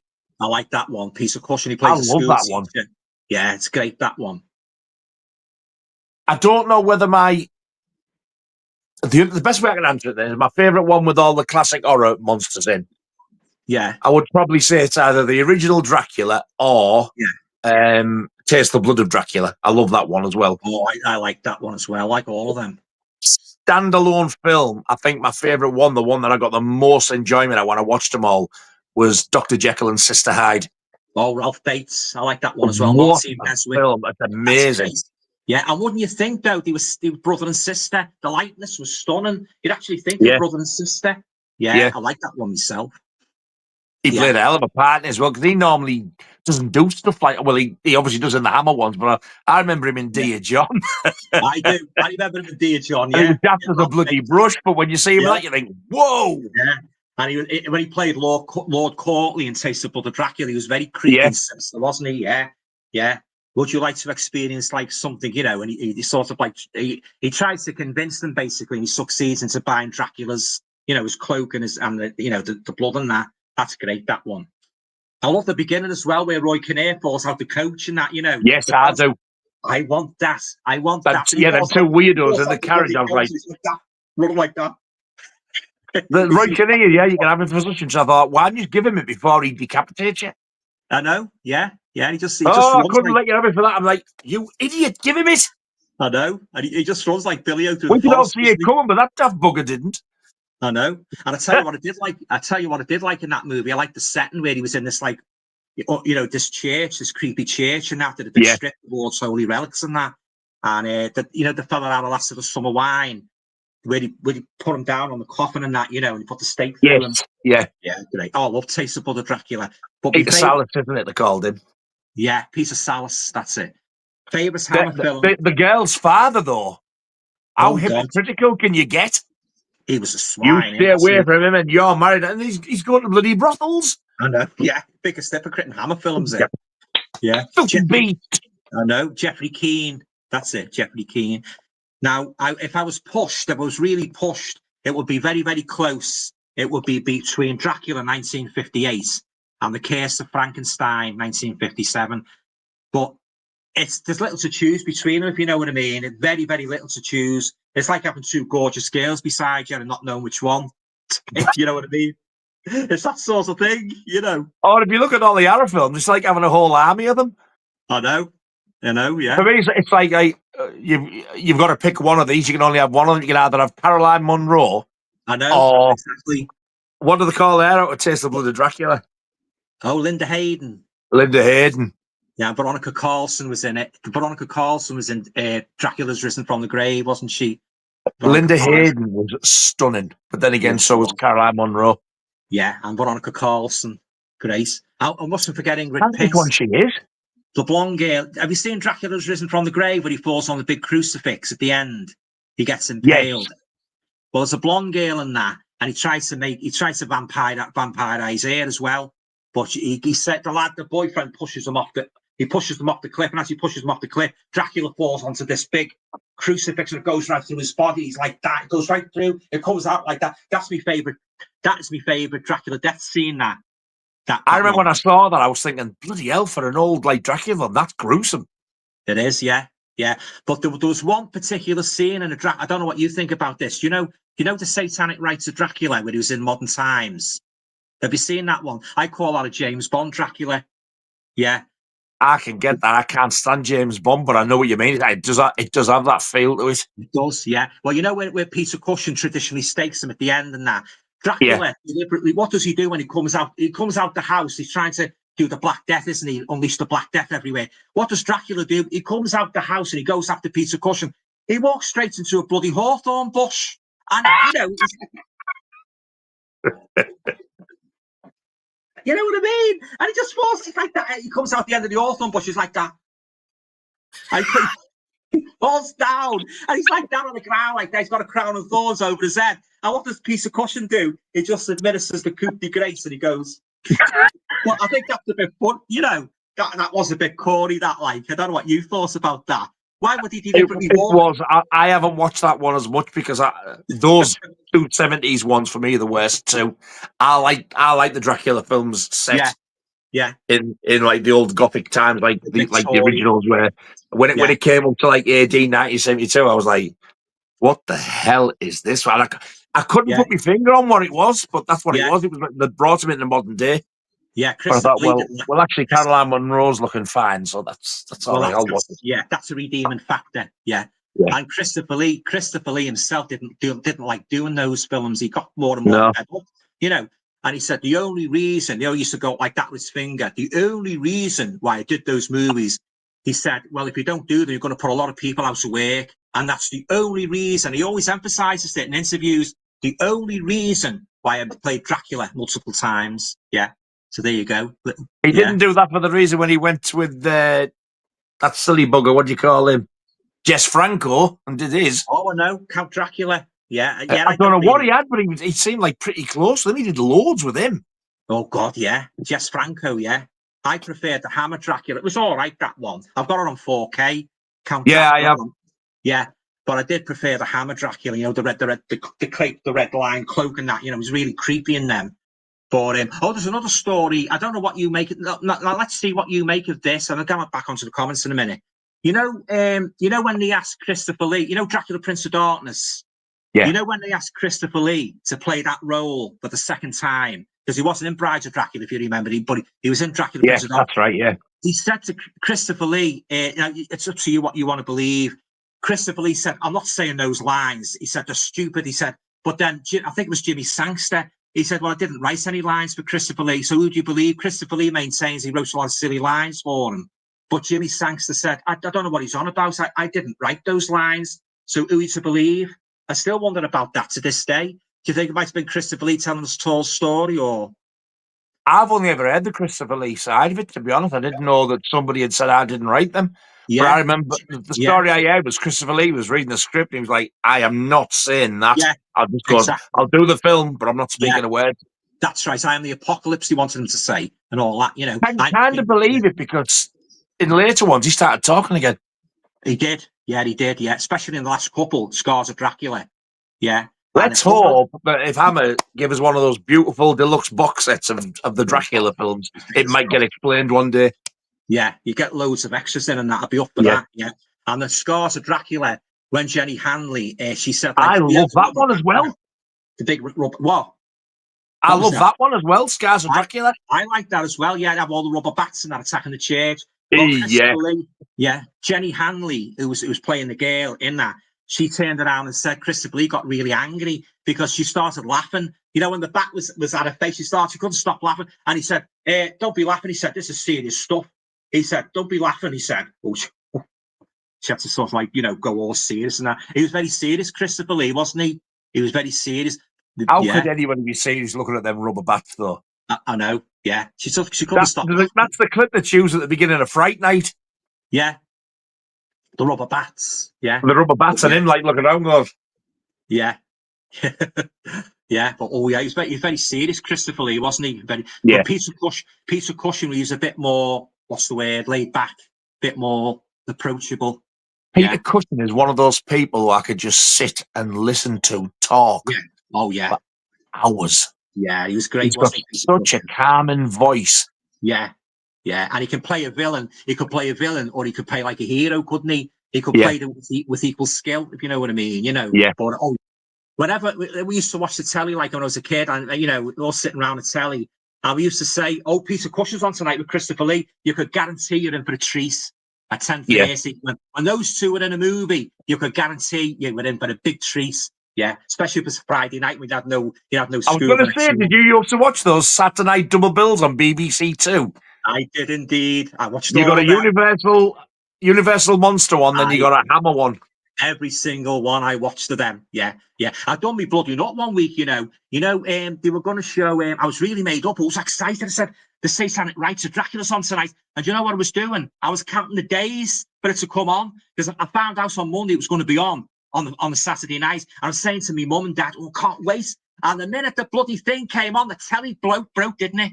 Oh. It bloody broke, and there was no videos. And then no videos. The air was blue. I tell you, 16-year-old lad, I went mad. I said, "Bloody hell, I'll never see it now."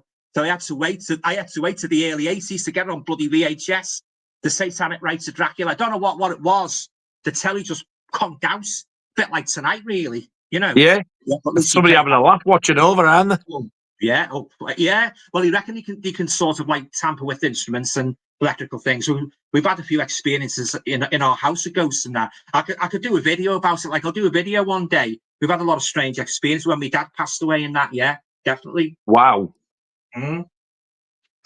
Oh yeah, I was furious. Nigel really was. You know, I love Dracula. You know, and the bloody hell! I said the night it's on, the bloody telly goes. When you finally saw it, though, were you disappointed? Sorry. When you finally got to see it, were you disappointed? No, I liked it. But it was more of a James Bond, as I said, it was more of a James Bond movie than the traditional Dracula of the Victorian age, you know. But I liked it though, but that fault with the hawthorn bush. I remember the music in it, the soundtrack being bloody awful as well. The hawthorn sticking out of everywhere. And he's just covered in bloody hawthorn like that. Yeah. Oh, I tell you, you know where Dracula AD 1972? Yeah. The opening scene of that, I absolutely love it because you've got the two of them fighting on a coach. Have you seen that one, Dracula AD? I haven't seen it for a few years. I need to watch the Draculas again. I'm long overdue. Oh yeah, well they're fighting on a coach. Him and Christopher Lee as Dracula and Peter Cushing, and they're fighting away on the coach. And it's a runaway coach. It's going through Hyde Park, and they're really battling away. It's really tense now because it makes you wonder what possible Dracula film they could have made before that. that led up to this encounter. So both of them die in the end. You know, they both die, and then he gets resurrected for 1972. But I love that opening scene. If you want Dracula AD 1972, it starts off with a bang. It's great. It really is. And Yeah, Christopher Lee, they should have done another one before. It shouldn't have, by the sounds of it. they should have done, Explaining all that. leading up to when Van Helsing had the final battle with Dracula on the Yeah. coach. Yeah. Oh, I love that scene. It's great. Yeah. We'll get back to the comments then and see what we've got. Well, I could talk for hours about Dracula and Hammer films. I know. Yeah. Jim Jam's saying, did you ever see the Carry On Laughing series? Yeah. Yes. Did you? Yeah. I got that with the subscription that all the series is there. Nothing. It was nothing compared to the films. No. Though. There was a lot of period pieces in it, wasn't there? I remember seeing it as a kid, a little kid in the early 70s. And then it didn't seem to get repeated. I remember thinking, yeah, I know, I'm not imagining this. There was a Carry On TV series, but like nobody's going like, yeah, I haven't heard of it. And then when they come out on DVD, I was like, yes, I bloody knew there was one. I thought I was going around the twist. No. Yeah, there was one, yeah, but wasn't as good as you say. It wasn't as good as the movies. No, it wasn't. Brian's saying, I totally recommend you watch Event Arise now. I haven't seen that one. It's amazing. The Beast Must Die is a great werewolf film, yeah. The Beast Must Die, yeah.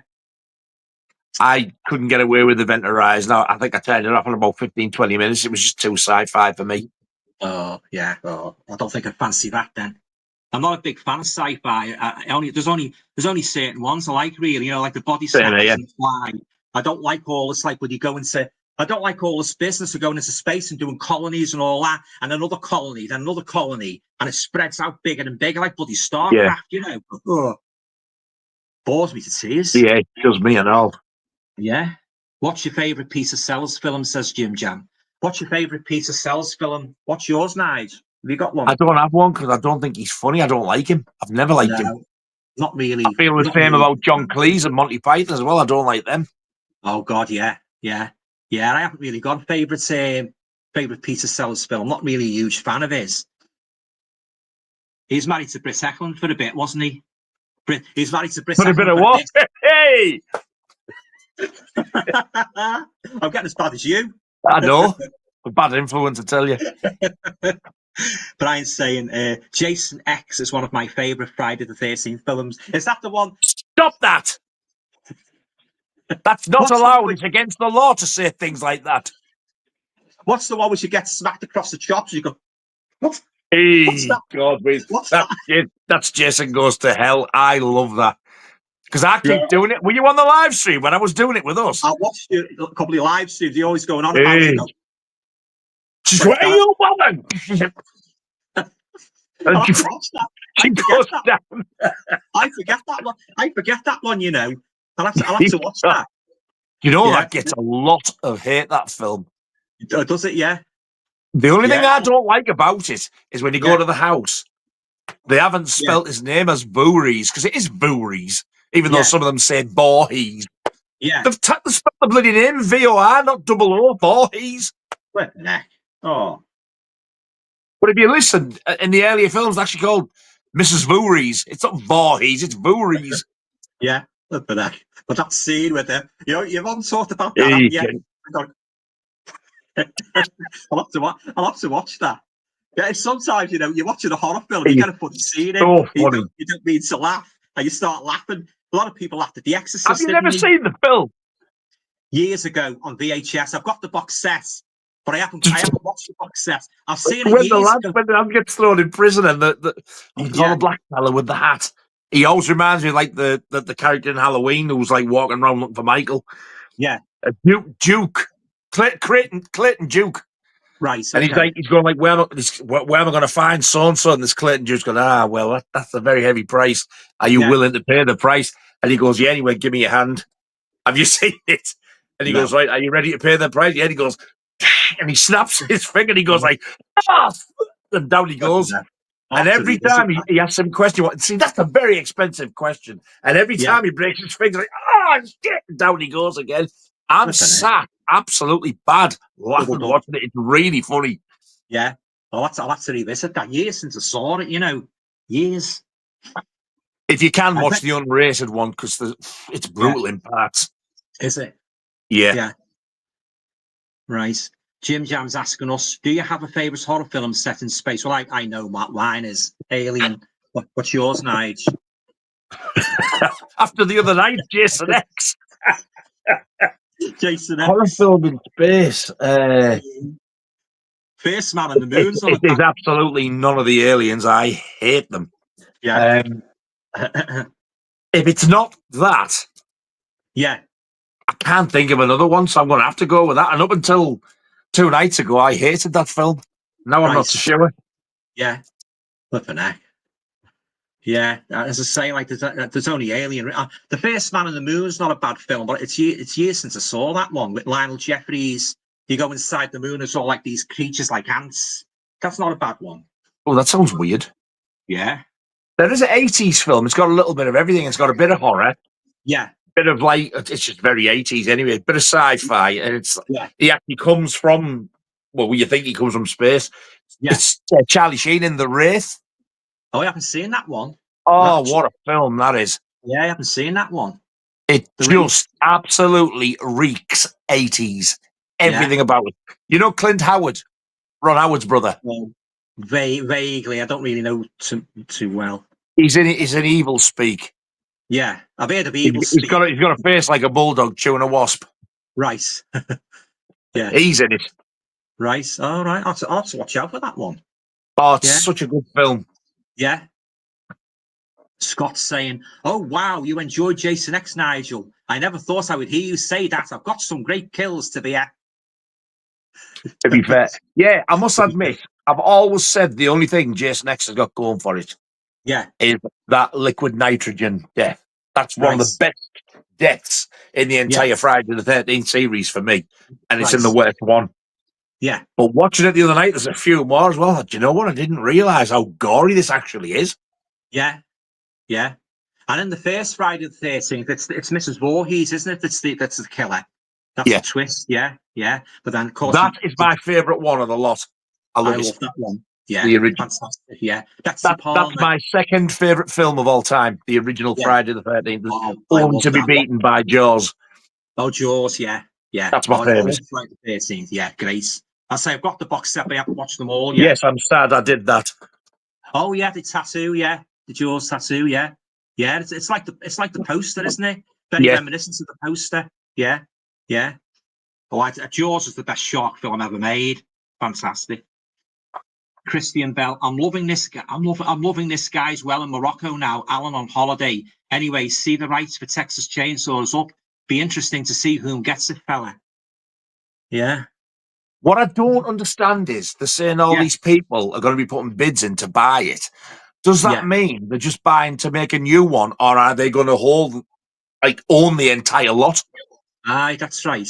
Good point. Because if they can get hold of the entire lot, that's a good chance of a damn fine box set. Yeah. You never know, do you? I think it'll just be the one film, because at the minute, I think every film apart from the remake and the prequel before is, apart from them, I think every other one's they're all held by different studios.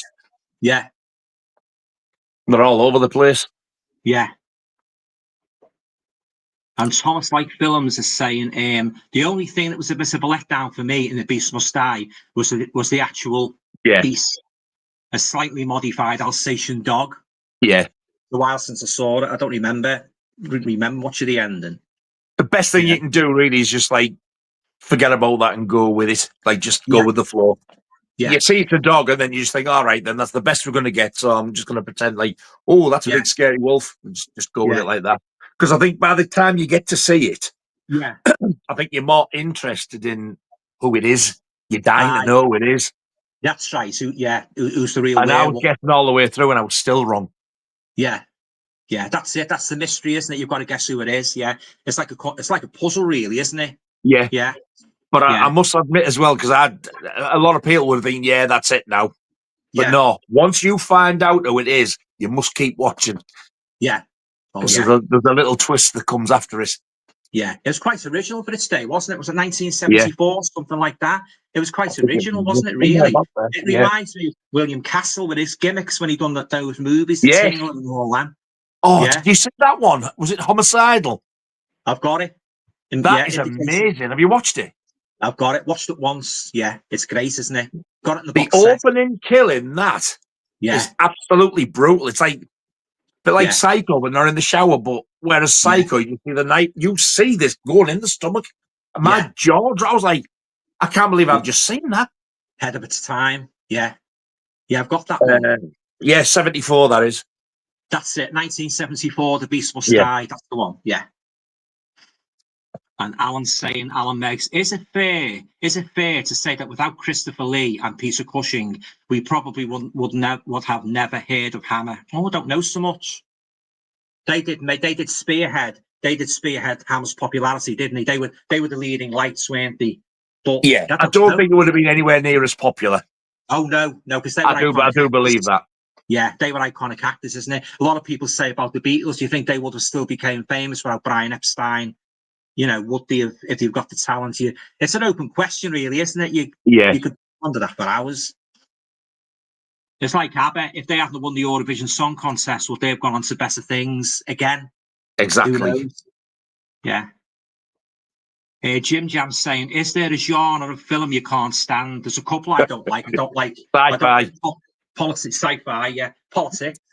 Don't like politics. I don't like war films either. No, I'm not really a great fan of them. They've got to be very, very good with battle scenes. I don't go for all this spy stuff. Commandos. However, have you seen Hacksaw Ridge? I've seen it once and it was breathtaking, wasn't it? The battle scenes. Blew my mind. What a film. And I don't like war films, but that. No, oh God, it was. It was good. You go through every emotion possible in that film. Yeah, it was great. I've seen it once, as I say. What a film. I wouldn't mind owning that on 4K. Yeah. I like it. Somebody sent me the Blu-ray, but I bet it would look good on 4K as well. You're telling me, yeah. Bridge Too Far, film. Okay. Yeah, I like The Longest Day. That's okay, but there's not all that many. But I'm crazy about other genres. What I don't like, I don't like politics. I tell you what I don't like. I don't like those medieval ones where you go like, Oliver Cromwell and the Roundheads. I don't go much on them. I don't like sporty ones with sports like. Oh no, I don't like that. I'm not too keen on westerns. But having said that, there are some westerns what I do like. But I'd say the main ones I don't like are politics, medieval. I don't like them when they're too slushy and all. They're all love story all the time. There's no story. I'm not really keen on those type. I like to have a good story. Don't like too much slush in a movie. I'm just trying to think. Is there any others? I tried to watch I did watch Wall Street. Oh God, I was bored to tease. No good. No. The one with Michael Douglas. I bought it. I watched it once. I give it away. I just did not like it at all. 2001: A Space Odyssey. I don't like that. I wouldn't even attempt that. Oh, my mum went to see that on the pictures. All the girls at work were raving over it. So you've got to go and see it. You've got to go and see this movie. I went, oh my God, she said, what have I let myself in for? In space all the time, floating around. And like, oh God, I wouldn't even touch that with a barge pole. No. Another boring movie. Not. Lawrence of Arabia. No. Oh no. There's movies where when you think about it, there's movies where the instant you see the title in your mind, you think, oh no, not going near that.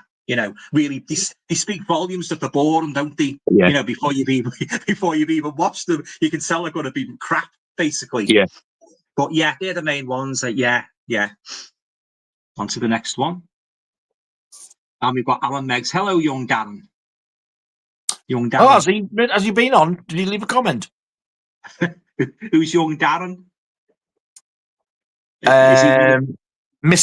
Sandsman. Oh, he's like here. A red circle logo. That's him. He's here. Yeah. Jeez, Alan, I wish I was. That must be to Alan Meggs. Yeah. Just catch up now with the comments. That's who's doing the Friday the 13th quiz. Oh, is that the guy? Is it? But I am actually still going on, but I'm not going on till about midnight, I don't. Oh, yeah, because we're finishing soon, aren't we? It's a pity that we'll have to have another one, won't we, in a couple of weeks? Do another one. Well, it was a late start, so yeah, I think I deserve another shot at it. Yeah. Brian Gilson, my favourite Eastwood Western is High Plains Drifter. Good choice, yeah, good choice. I've got that there, but I've not watched it yet. Yeah, it's a good one, that High Plains Drifter. It's got like a kind of a supernatural aspect about it. Do you know what I love about? Do you know what I love about the Clint Eastwood Dollars trilogy? The sheer mysteriousness of The Man with No Name. Yeah. He's neither really bad, but he's neither really good, is he? He's got that like layer of like that grey layer, you know, he's got that sort of like, I love that, you know, rather than just like black and white like the John Wayne movies. I love that deepness of a character, just fascinating character, isn't he? You know, and I can't imagine anybody else playing that part. I know it's not particularly a difficult part to play, but it's his face, his facial expressions, his voice. Definitely, nobody could do it like him. I really don't think they could. No, he's fantastic in that, and Dirty Harry as well. Yeah, Dirty. Oh, but I agree about that 4K. It's fantastic. Oh my God! I was watching it. Me and Andy put it on. We watched it together, and we're watching it. And you go through all the coppers' names who have deceased and on the plaque of it, and then it shows you his gun with him behind it. And I went, fantastic! Jesus, look at that! Yeah, it's and great. Andy's going like, wow. And then when it turned around and showed you the thing, we both were like, God, look at that! Yeah, I was absolutely gobsmacked. I couldn't believe how good it looked. I even said the Dirty Harry transfer looks better than Jaws. Yeah. Oh, it's fantastic. And that one always gets highly praised. I just think it's for me, that and the Elephant Man are two of the best 4Ks I've ever seen.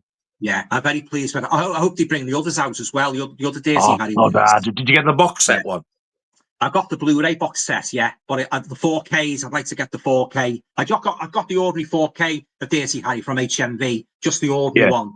But I'm waiting for the others to come out on 4K. But I have got the Blu-rays of all the Dirty Harry movies. I got that a couple of years ago. Did you see the collector's edition 4K of it in the box, like with the poster? I watched the video you done, Oh, stunning.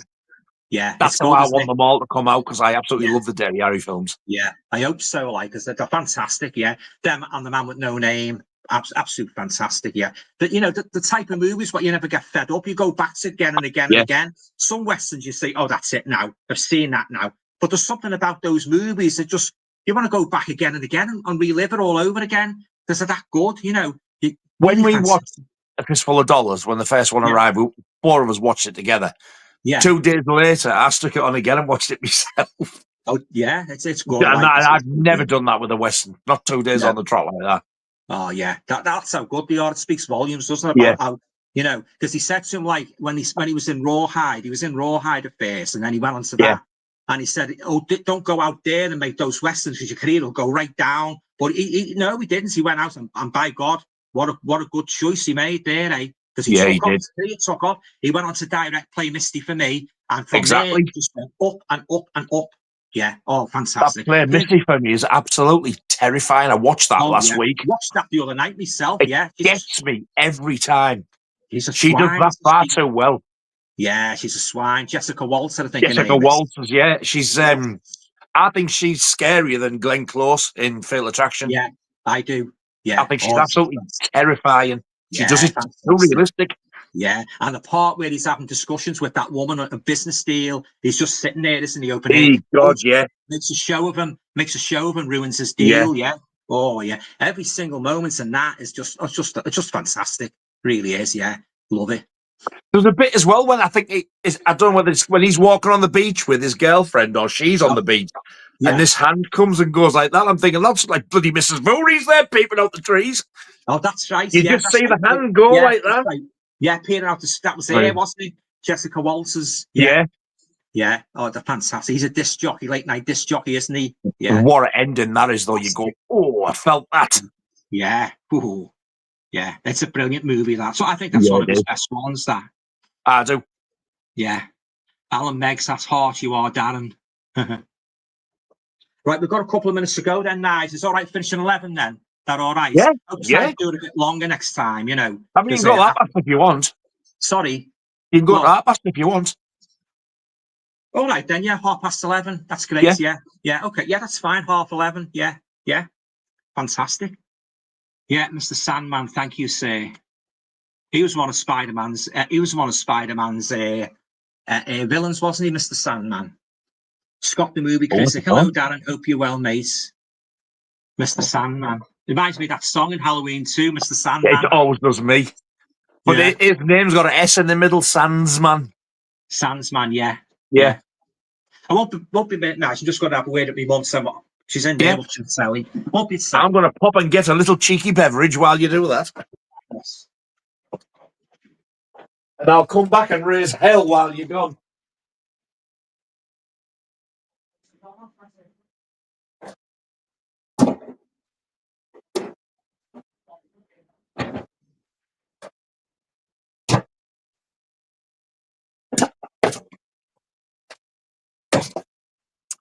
Right, as you've noticed, boys and girls, I'm not swearing.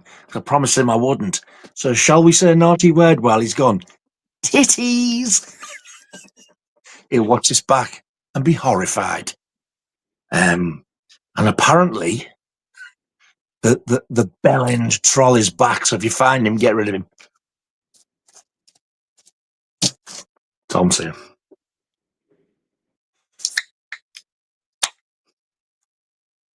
By God, it's boiling.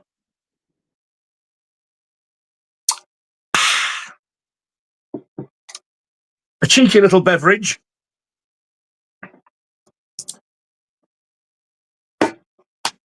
Oh, get me fan. Give it here.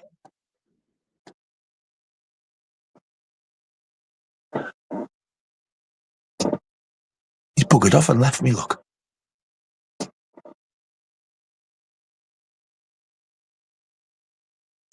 Mr. Sandsman, I should be there for 11:45. Bomb, bomb, bomb, bomb.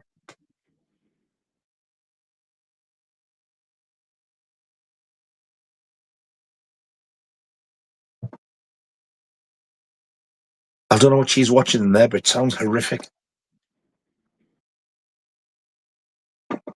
Oh, here we he's go. come back with prezzies, boys and girls. Look. Yeah. Have you seen it? You're talking about Dario Argento before. Have you seen that book? Oh, no. No, we're not seeing it. Murder by Design. It's all about Dario Argento. Everything about him. That's nice. Yeah. Oh. That might, you collect books, don't you, on movies? Yeah.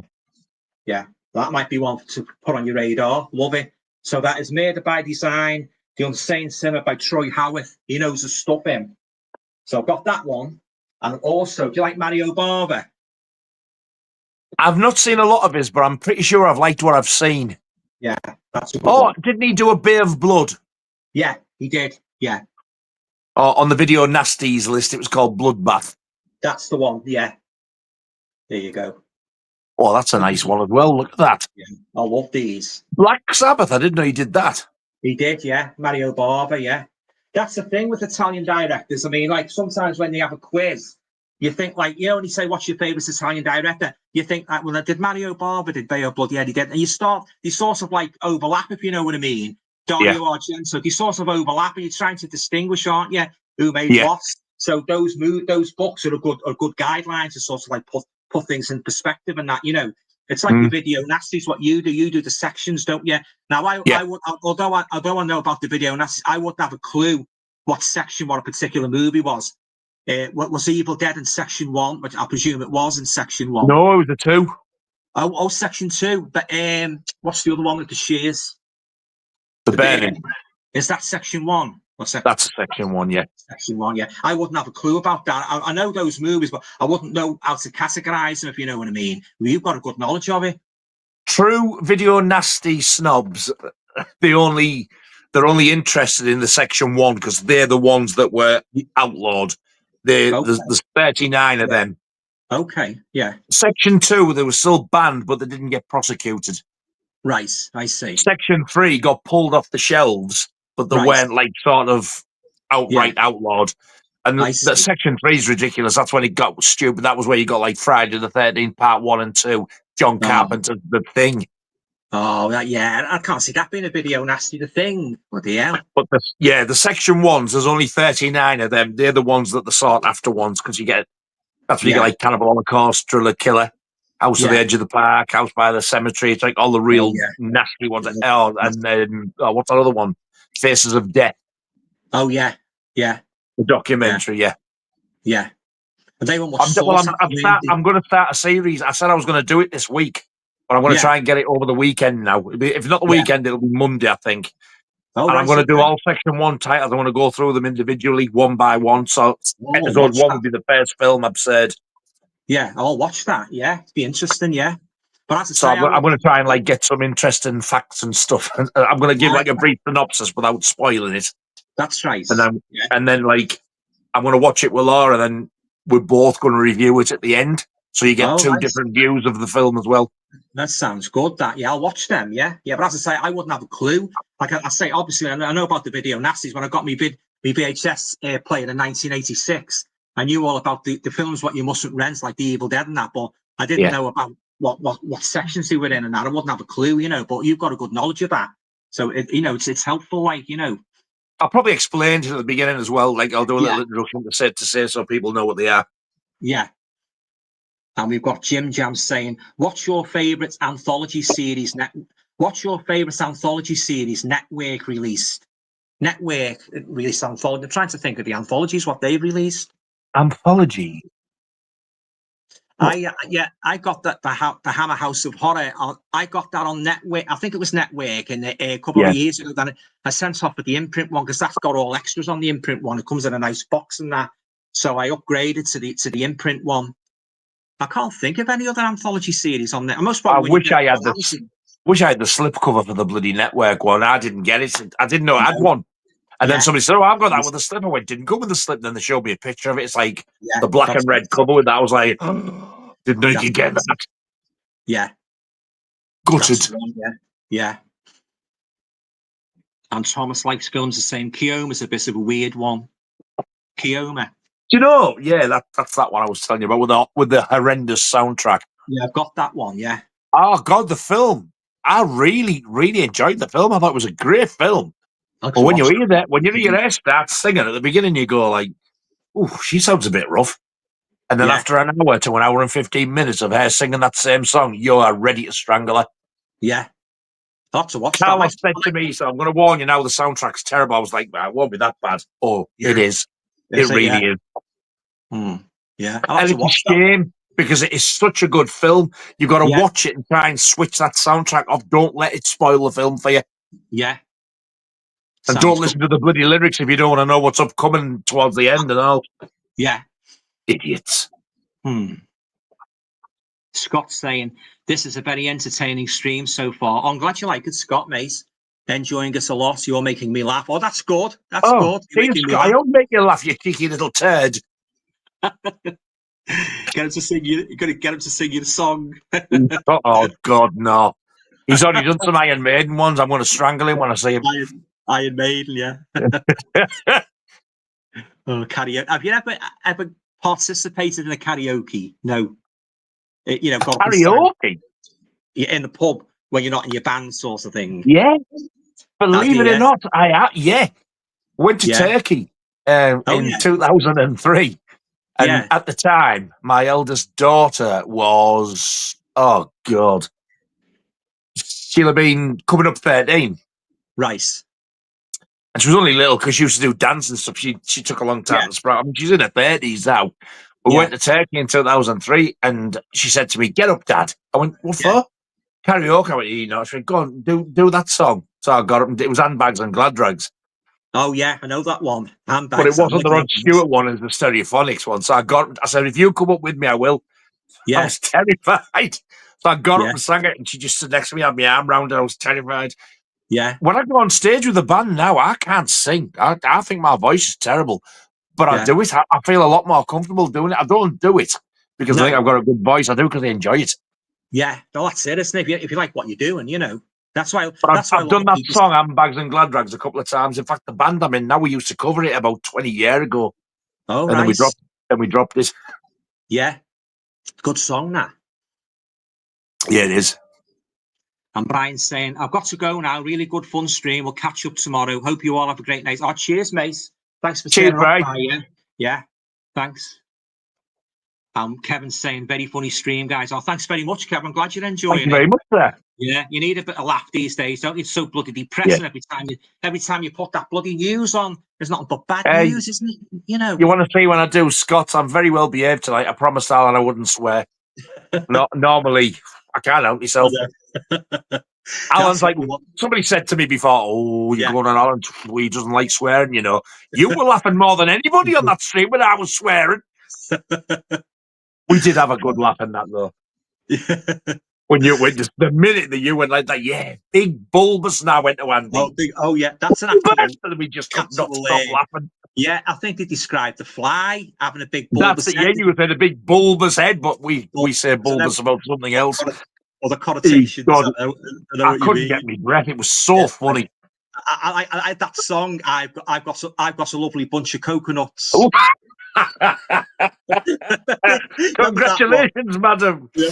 And he's saying about George Formby.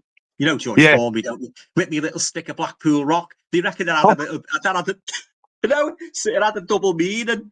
I never thought of that when you watch him singing it like that. Me little stick of Blackpool Rock. I swing it What along. a queer looking bugger he was, wasn't he? He turned out nice again, hadn't it, with his little banjo? Yeah, I know. No, I watched that Frank Skinner thing because he's mad on George Formby, and he said like when you listen to the words of me little stick of Blackpool Rock and it swings or something, it's hard and sticky. You know what I mean? You know what I mean, don't you? You can take it both ways. I've never noticed this.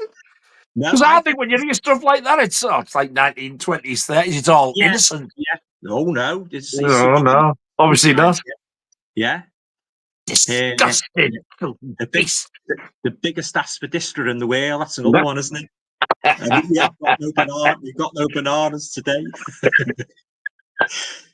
Right.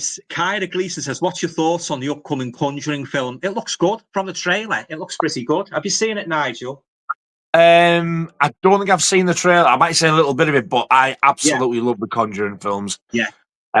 Including like Annabelle, the Nun, and all of it. I even like that Curse of La Llorona. I even like that. Yeah, mouthful, hasn't it?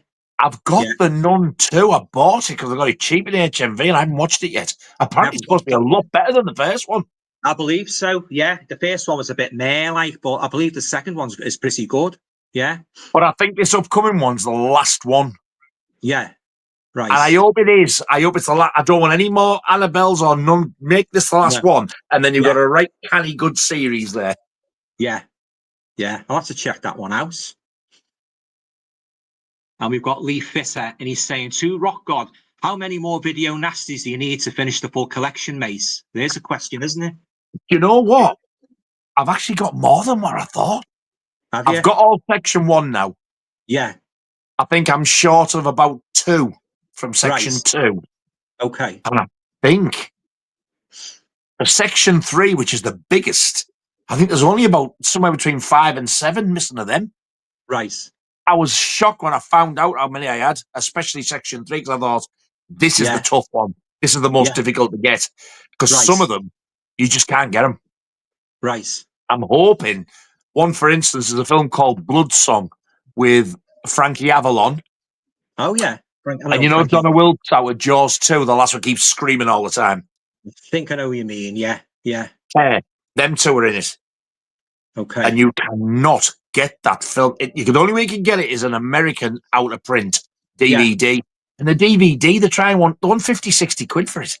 I want somebody like Vinegar Syndrome, Severin, even 88 over here. Just get it out on Blu-ray because it's not a bad film. No. Another one that seems to be really difficult to find, I don't think it's had a release since VHS, is Honeymoon Horror. And I've never, ever seen that one. I haven't heard of that one. Honeymoon Horror. I haven't heard of that. Do you know, there was one shot on videotape, and it was an English film called GBH. Yeah.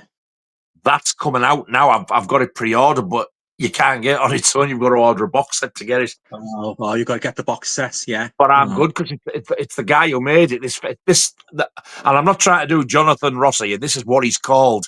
The guy who acted and wrote it is called Cliff Twemlow. It doesn't sound right. Is that his real name? That's his real name. He's dead now, bless him. Yeah. But, do you remember, did you used to watch Coronation Street in the 80s? Yeah, sort of. It dwindled off towards the mid-80s. Do you remember when Bet Lynch used to go out with a trucker with the big tash and the cowboy hat? Vaguely. Big tall fella, right? He's in GBH. Oh, is he? I watched it. It's on YouTube, uncut in its entirety. Yeah. It's a VHS rip. Right. It's really funny, but it's not supposed to be because it's so low budget. My God, though, what an entertaining film! It's only on about an hour and 5, hour and 10 minutes. It's not a long film. No. All right. But it's going to be in this box set. And I thought that was going to be one that I would never get. And then Severin went, yeah, GBH. I was like, yeah. All right. Yeah, just but shows you, doesn't it? there's some Yeah. stinkers. But Yeah, that's it. I do have like a huge chunk of them, and I was like really shocked. Yeah. You know what I love? What I love about being a movie buff, what I really, really enjoy going onto websites and coming across a rare horror movie from, I don't know, 1966 and 67. I thought, oh, this looks good. And when you put it on, it's miles ahead of the big, the really big, blockbusters. It's just a good little one. This is staying in my collection. I've spoke about a movie called Sweet Sound of Death a lot from 1965. It's about this couple. They go into this graveyard. I think they're on holiday. And they make this pact. They say, whoever dies first will come back to prove there's an afterlife. Well, the girl goes abroad on a plane, and the plane crashes, and she's supposed to have died, and we think she's dead. It's really good. You want to watch it, but you've got to like black and white. It's a 1965. It's called The Sweet Sound of Death. It's very good. Yeah, that sounds like a quite an original plot as well, doesn't it? Oh yeah, it's got you guessing right to the end. Is she really dead? Did she really die in that plane crash? I thought of another Hammer one, which gave me goosebumps when I watched it. It is horrific, but it's only certificate 12. Yeah. Have you seen Never Take Sweets from a Stranger? I have. It's brilliant. It's absolutely brilliant. I've got it in the indicator set. I've got it. Yeah. It's brilliant, yeah. To me, that made my blood run cold. And two little girls were, especially the main one who was in Dracula. She was fantastic. Yeah. And when she went home and she talked, we went for a little walk and we went to this house and blah, blah, blah. And she said something about skipping about. Yeah, we were skipping about like that when we took our clothes off. And you go, what did you say? Yeah, that's it. And so innocent. Yeah. And he's a man of high standing, isn't he? He's they're all on his side, aren't they? He's one of these, I think he's the mayor or something, isn't he? Something like that. And he's high up. It's good, that one. I like that one. I'm not going to say no, but if you've never seen that film, Never Take Sweets from a Stranger, or the American title is Never Take Candy from a Stranger, if you've never seen that film, and if you've got, young kids, you need to watch it. And once you've watched it and vetted it, watch it with them, because it shows you exactly what can happen if they're talking strangers. The ending is absolutely heartbreaking. Yeah. Oh, yeah. It's a good movie. That's all I'll say. Oh, it's brilliant. It's fantastic. It's black and white. Yeah. He's in it, isn't he? That actor who did the Barrett Holmes voiceover. Who's that now? Patrick. I can't think who you mean. Oh, God. He's in one of those Tygon films. Oh, God. I might know him by sight. I think he's in The Body Stealers. It's Patrick Allen. Oh, Patrick Allen. I know him. He was in Crane. He was in Crane. He plays the little girl's dad. That's right. Patrick Allen. Yeah, I know Patrick Allen. Yeah. Fair fellow with like little eyes. Yeah. He's quite tall, got like a big, like... Yeah. Oh, yeah. Bruce Forsyth chin. Oh, God, yeah. Yeah, I know him. You reminded me there. I used to watch that avidly when I was a kid, Crane. I never missed it. It was always it's Crane on tonight, and it's sit in front of the telly waiting for it to come on. I watched all them. I watched the Avengers. I watched the Baron. All those TV series I used to watch avidly when I was a kid. And Department S. All them. I've got a couple of them on DVD and Blu-ray. Yeah. I used to watch the Avengers when I was really little. I don't remember much about it, but I do remember when Dinah Rigg left. And Joanna Lumley come in with Gareth Hunt, is it they called him? That was in the 70s, but there was another one with Tara King and Linda Thornton. I used to watch it with Dinah Rigg. Yeah. But there was somebody after her, you mean? Yeah, Linda Thornton, yeah. I didn't see that. I must have seen repeats. Yeah, well, you'd like that one because she wore very, very short skirts and she'd done a lot. She did a lot of what are you trying to say, filthy beast? No, good leg show. Yeah, let's just. But I wasn't impressed with Purdy. I think that's when I started to go off it when Aaron. Is it Gambit they called the character who played?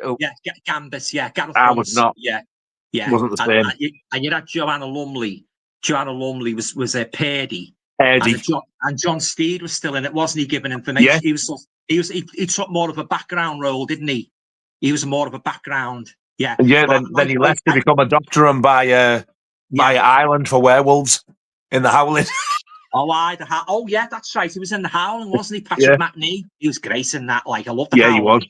I love American. My three favorite werewolf movies are The Wolfman, Lon Chaney, The American Werewolf in London, and The Howling. They're my three favorite werewolf. Oh, mustn't forget Oliver Reed, The Curse of the Werewolf. Mustn't That's a forget great him. film, that. Oh, especially the part where he's in jail and he turns into a bloody wolf, and he's got his cellmates like that. He's cacking himself, isn't he? You know, Yeah. his cellmates. Yeah, I love Curse of the Werewolf, but Lon Chaney Jr. is my number one. You have picked the same three that I would have picked. Yeah. But American Werewolf's my favourite. Right. Then I think The Wolfman, then The Howling. But yeah, I think The Howling's probably level with Dog Soldiers. Have you seen that? Yeah, I wasn't too keen on Dog Soldiers. I couldn't get into that. The Army, so different. Yeah. The Army one, yeah. Yeah. But I love that one. Case of the Werewolf. We've got Marvel Boy here. Marvel Boy. Hello, Alan and Nigel. Hello, mate. How you diddling? He used to be called Menarjul. I don't know if you ever came on your other stream before. He's changed his name. Oh, he's changed his name. What was his former name? What? Menarjul? Oh, was he? Oh, right. Menarjul. Yeah, I don't know what it meant, but yeah. And we've got Marvel Boy again, and he's saying, "Are you both looking forward to the new I Know What You Did Last Summer?" Don't know. It's supposedly a direct sequel to the first one. Disregard. Oh, I don't like that when he disregard the ones disregarding the second one and making this one the true direct sequel. I did like that with Halloween when he disregarded Halloween 2. I don't like that. I don't like it. You know, it's just sort of like they're going back to scratch again, aren't they? Really? Yeah.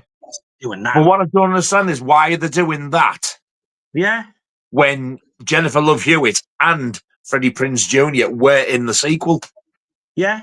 It doesn't make sense to me. No, I don't like it. As I say, Halloween, in regards to the Halloween movies, my favourite two are the 1978 one and the Halloween 2. I think you could make one big movie out of them. Yeah. One big movie. But the third one, I wasn't too keen on the third one. It didn't have Michael Myers. I know a lot of people do like that one, the third one. But and then you've got Halloween, the Return of Michael Myers, which is a bit mediocre. But my favourite two are the first two. But I do love the Halloween franchise. Don't get me wrong, I do love it. Yeah. Do you like the Rob Zombie ones? It's all right. They're all right. Yeah, they're okay. I did like the second one. Yeah, the first one's the best one. The second one's a bit... The White Horse, that White Horse lark. Oh, like don't you get on your pap. Oh, God. And you know my number one hate. I think you know what my number one hate is in American horror movies, don't you? You must know what it is, what I really hate. Too many teens getting killed off all the time. Yeah. You know, you get about 5 or 6 of them going into the woods in a lorry or whatever, and he starts sort of like, you know, well, you know what teens do when you get in the woods and that, you know. Yes. Next minute, there's somebody in the woods with a mask on. You know, the same old thing, isn't it? You know, it's the same old. I like something different in me horror movies. I also love a bit of mystery. I love a mystery in a horror movie. You don't know the killer is till the end. I love that. I love all that. Yeah. But I remember when I seen the original Scream, that just blew my mind. The first one.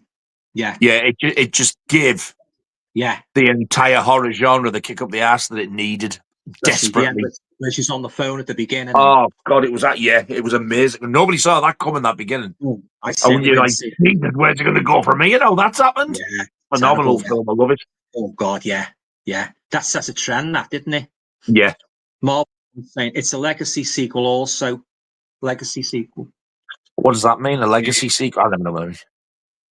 No, legacy Biscuit sequel. Reviews, love it. Oh, you know, custard creams and I don't mind the Jammy Dodger. Jammy Dodger. He doesn't mind the Dodger. I like a bit of swirly whirly. I like a bit of swirly whirly now and again. Yeah. Oh, see, you remember these, Al?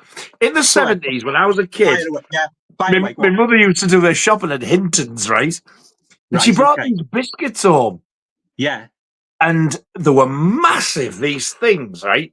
Yeah. And when you bit them, they melted on your tongue. They were called Rondello. I was going to say wagon wheels. No. Rondello. I don't remember them, Nige, no. They were massive. They were like that, but there was no chocolate on or nothing. They were just thin, and they looked like a sort of like a mixture between like a what do you call them? You know them crinkle crunch things, but without the filling in. One of them. Yeah. Oh, With yeah, yeah. With like a mixture between one of them and like a treacle biscuit. When it just stopped up and it just dissolved on your mouth. They were beautiful. Oh, nice. Oh, I never had It that. didn't last very long, but I remember my mother buying a packet, and I think she got one more. Yeah. And all the greedy buggers in the house kept eating them. She never got them again, and like that, they just vanished. Rondello. Rondello. Amazing. I'll ask my mum if she remembers them because she loves her biscuits. Do you remember? Rondello. Rondello. Rondello. Yeah, I'll ask her when I go in. Yeah. Do you remember that? Do you remember bar sixes? Bar sixes. Yeah, they're the ones with the different flavours in. They're like orange wrapper and they're like wafer. Bar six. Oh, no. Right. I think I was probably little when they were out. Yeah, and you have like chocolate fingerme's. No, seriously, you go onto the internet. I've got worse than you. You go onto the internet, you type in fingerme's, and you'll see actual fingerme's. Yeah, you'll be using that now. You'll be using that now in your live streams. Oh my God, you've got to be making that up. No, honestly, Nigel, no fingerme's. You type it in on. You type 1970s biscuits and fingerme's, and you'll see all the boxes. I'm not kidding. I'll send you them anyway. No, seriously, fingerme's. FINGAMMIES. Chocolate fingerme's. No. I was only joking. They are actual biscuits. They're called fingerme's. Wow. You've got minty one. Oh. You've got minty ones. You've got sugary ones. You got wafer ones. You got ones with little bits on the top. Would you like a Twix? No, just finger me. Yeah, oh, they were lovely though. Especially when you eat them slowly with a cup of tea. Oh, they were lovely. Yeah. Now I'm serious though, finger me's. Yeah, good. That's what they call them. I don't know what sort of mind the fella has who made them like, but you know. Oh, and Monster bars as well. Cadbury's Monster bars. Do you remember them? No. And Fairy Friends. They all came out at the same time. Monster bars, Fairy Friends, Finger Me's. My dad liked them as well, by the way, Finger Me's. I bet he did. You could have used that now in your live stream tomorrow. God. Finger Me's. That's amazing. I've never heard of them. Yeah, Finger Me's. I'll send you the, what's the name?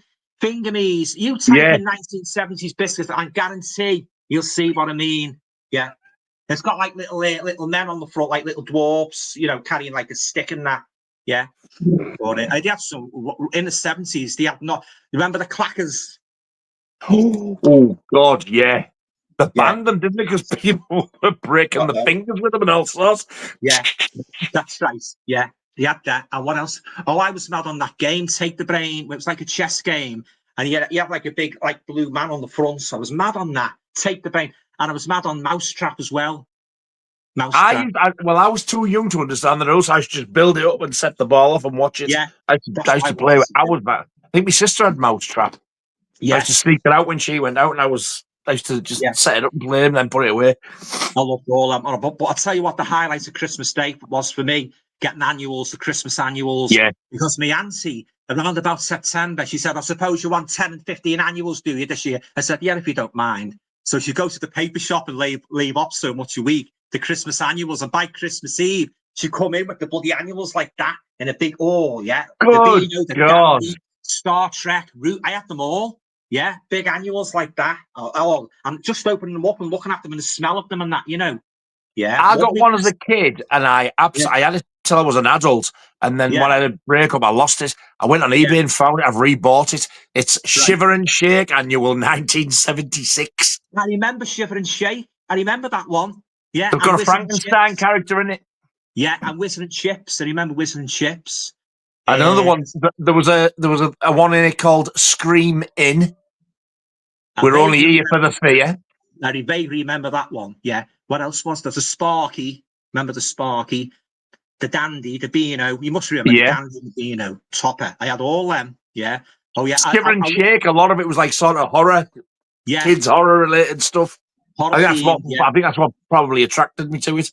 That's right, yeah. Oh, yeah, I loved all them, the annuals and that, yeah. And Christmas Day, I'd have a pile of annuals on the foot of my bed, and I'd have all board games as well. next to the annuals that have all the board games and that. Then as I got older, I started buying those bloody. I don't know how many people's been fooled by those Top of the Pops albums in the 70s. They thought they were the real. Where they went original with all the women on topless. Yeah. A lot of people got fooled by them. I bought the 1973 one with Slade on, Squeeze Me, Please Me. And I couldn't believe it when I found out they weren't the bloody. I said to my mum, these don't sound right. You know, we had the one that was, I think it was about 73-ish. Yeah. And it was like a blue cover, like a denim, and it had like push bikes on. Ernie, the Fastest Man in the West, My Sweet Lord. They were all on the one album. And when you listen to them now, I think, Jesus, they're terrible. I always thought they were the originals. So when I heard the original, I'm like, that's not the right one. Yeah, and it was. You can tell when it's me been listening to the wrong one. Yeah, you can tell when they sing out of tune. I'll tell you what used to annoy me. Although they were the original artists, you know, the K-Tel, when you get about 20 songs on, they cut a bloody verse out of the song. And usually the bloody song I like, they cut the verse out, and the crap ones, they kept the bloody verse in. How's that for bad luck? Because they had to squeeze 10 songs on one side of an LP. I know. And the groove was that tiny, you had to whack the volume up to hear the bugger. I know. Got fooled many a time. I've done me not when I found out about those Top of the Pops LP. As I say, it had Slade on, Squeeze Me, Please Me. Oh, by the way, the very first album I ever bought was Slade's. Remember Slade's? It's like a purple Slade's, yeah. I only ever had the singles. I've never had a Slade album. I've just singles. I've still got some of the singles. Yeah, that was the very first album I bought, apart from the Top of the Pops, the Top of the Pops one.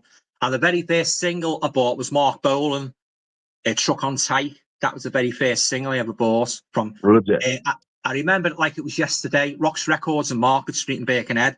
Mark Bolan. It wasn't a very big hit for him, Truck on Tight. Not like Ride the White Swan. They were big hits, weren't they?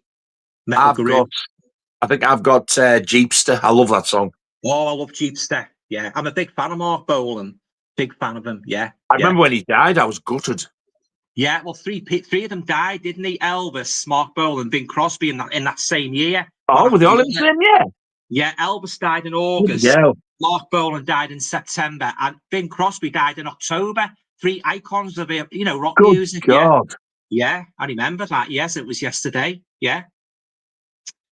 Right, we'll just get through a few more comments then, guys, before we finish. That's okay. Marvel Boy, Alan and Nigel, I'm not sure if you've seen Stranger Things or even like it, but I highly recommend. I haven't seen it. If you love your supernatural horror. Have you seen Stranger Things, Nigel? I have. When I saw the first series, it blew me away, and I used to watch it a few times.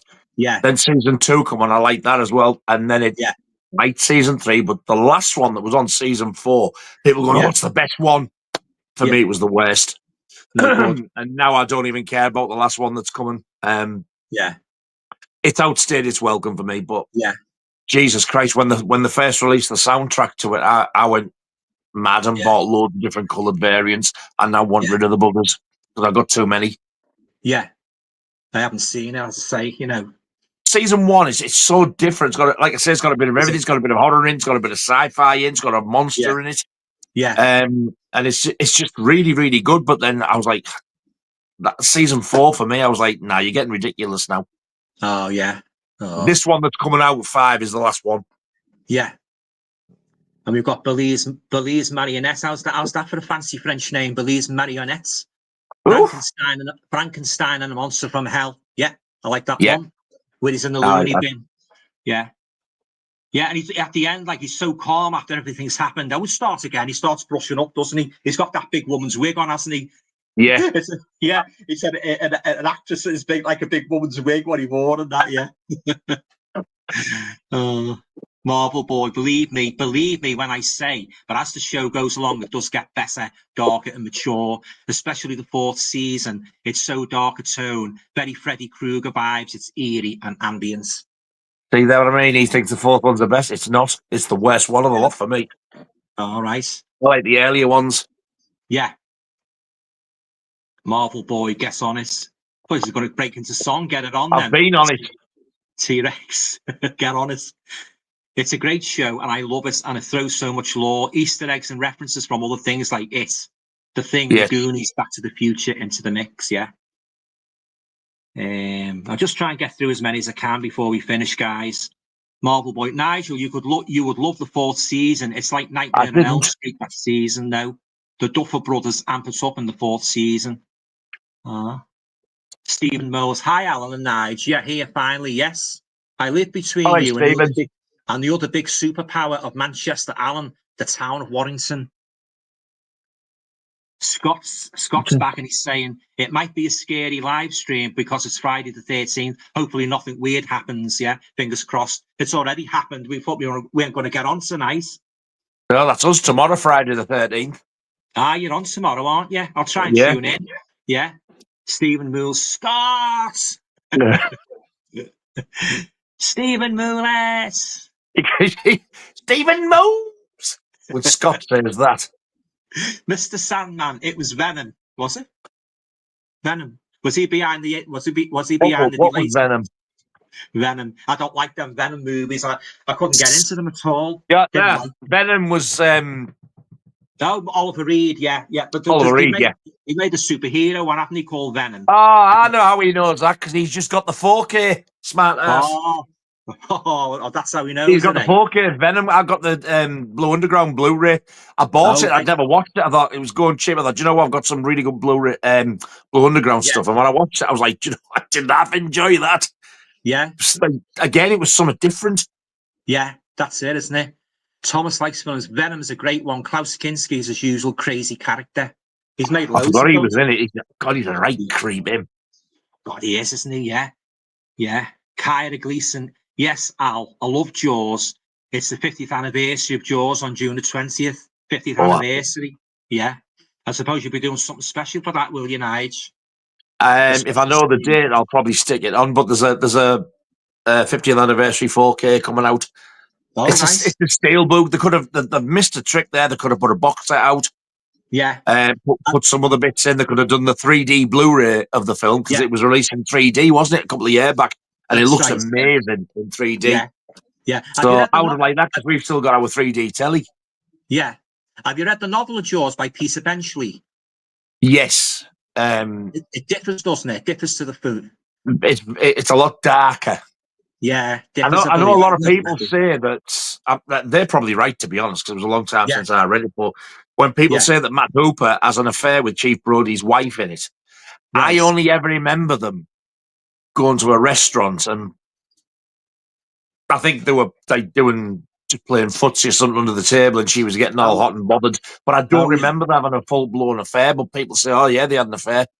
Oh right, yeah. I've never read the novel, but I just went out with the comparison, all three characters as well. There was Quint, Hooper, and Chief Brody. All three of them were absolute a-holes. Were they? Yeah. They were just despicable, just weren't nice. Yeah. Stephen Mills. Just recently watched a good film called Black Cab. I've seen that Black Cab, Nick Frost. It starts off good, but it goes downhill. He plays a creepy cab driver. Have you seen that one, Nige, Black Cab? No, I fancied it, but then I was hearing that many negatives about it. It kind of put me off. It puts you off getting into a black hackney for life on your own, let me tell you. And I'm not keen on him because I don't like him and Simon Pegg together either. Yeah, Nick Frost. Yeah. I'll say I watched it. I liked the beginning, but it went downhill. The ending was a bit weird, you know. Yeah. I'll probably watch it one day because I did really fancy it when it first came out. Yeah, I think it's a Shudder. Yeah. I think it's a Shudder release, isn't it? Yeah. I just got a couple more comments and then night. I will finish for the night. Thanks very much. I've enjoyed it. No problem. We'll have to do it again sometime. You know. Absolutely. Yeah. Count me in again. Yeah. And we've got Zammy Adams. What's your favourite Jamie Gillis? Don't know them. Jamie Gillis film. Don't know him, do you? Oh, there's a reason why you don't know. Yeah, he's an adult film star. Oh, I'll say no more then. Yeah, say no more. There's one I'm trying to hunt down, and I don't know what it's called. He's a barman in it. Yeah. And he's drying glasses at the end of the shift, and then him and this woman in the bar do something. That's all I'm going to say. I've seen it. It was the first one I ever saw. My God. You can't swear on it yet. Sorry. Get out. It's okay. Sorry, Herbert. You were very good on Countdown. I watched your wife on Countdown. Oh, did you watch it? She was very good. Yeah, tell she's very good. It was good, very good to see her. Thank you. If she'd have, if you hadn't got the first question wrong, I think she'd have had a good chance of. Are you all right? Yeah, Grace. Enjoying it? Yeah. She has to be in. She's like a dog's dick. It's you being a porn pervert. Always hovering in the background. Get out. Oh. Swearing on the stream when I've behaved myself all night. Kyra Gleason saying, Katie says hi. Oh, that's my cousin's friend, Kyra. You okay, Kyra? Thanks for coming on. Yeah. Give me regards to Katie. Yeah, cheers. Yeah, I've enjoyed it, Nigel. It's been a good night, yeah. Oh, it has. I've really enjoyed it. Yeah. Oh, we've got Jamie Powell here. Better late than never. He's saying, Good evening, Jamie Powell, yeah. Good evening, chaps. I hope you're both well. Two fantastic favourite YouTubers together at last. Oh, thank you very much, mate. Yeah. Now, he's asking us, what is the most... I'll answer this before I sign off. What is the most overrated horror film of all time? I didn't rate The Babadook. I didn't rate Rosemary's Baby, but loads love it. I've had to think about this one. We know you just said it. That's why you repeated it. I'm going to swear a lot when I get off here with her. You know, I bet you will. What's the most overrated horror, Nige, in your opinion, of all time? Last question for the nice. It's going to be either The Babadook or The Blair Witch Project. Oh, yeah, The Blair Witch Project. I despise both of them. I didn't like that at all. I thought, what's the bloody fuss about all this? They're on the trees and that, and the camera going on her face and that, you know. Oh, no, I didn't like that. I can't understand this. Second Sight did a box set of that. And people went mad for it. I know. I wouldn't touch it with a barge pole. Neither would I. It's crap. It is. It's rubbish. I don't like found footage. I'm not a fan the of scariest film ever made. Yeah, I don't think so. I've seen scarier things on Saturday morning kids TV shows. You know, I've seen scarier boxes of finger me's. I know. And don't forget, you can get 7 or 8 flavors. So, seriously, type it in on Google and you'll see the boxes. Finger me's, yeah. There was actually a biscuit in the 70s called Finger Me's. There was, yeah, definitely. I'm not messing. I didn't know this. This is news to me. Yeah, you remember Rolos? That we can get Rolos. Still get Rolos. Yeah. I'm gonna. Oh, I love Spangles. Oh, Spangles, yeah. I love Spangles. Roundtree's jelly tots. Remember? Hey, they don't make them with gelatin now, and apparently they taste horrible. Oh, right. They made them vegan. Oh, God, that vegan crap. Nice. The last answer for the night, then, from me, the most overrated horror, well, the Blair Witch Project, and I would say, Don't Look Now, because I could never get into that at all. Donald Sutherland. Have you seen it? Never. I've never seen it. I've always wanted to. Yeah, I do also agree with Jamie about Rosemary's Baby. I think, Jesus Christ. You didn't like it. So overrated. There's nothing to it. No, he didn't like that one. Yeah. You get a load of talk and then you don't even see the baby at the end. Yeah. Oh, another one. I've just thought of another one. You might agree with me on this. That Dracula one with what's his name? It was in 1992. What's that fella's name? Gary Oldman. Oh, Gary Oldman. I didn't like that. I despise that film. It was garbage. I did not like it. Get Dracula with a bloody long wig. Christopher Lee's my number one Dracula. Yeah, he is me. Nobody can come close. He terrified me when I was a kid. My mum used to say to me, I don't know, she said, you've been waiting all night waiting for Christopher Lee to come. What do? You put your bloody hands over your face when he comes on showing his fangs. But that was when I was about 8 or 9, you know. It used to terrify me. The fangs, I couldn't look at him. I used to have nightmares. He was standing at the foot of my bed, you know, walking up towards me in the bed, yeah. I did that with Michael Myers. I couldn't sleep for 3 nights. I was terrified. And Michael Myers, yeah. You got to think all we were used to was Universal and Hammer. Then all of a sudden you go, there you go, watch that. Yeah, and another thing I was absolutely horrified.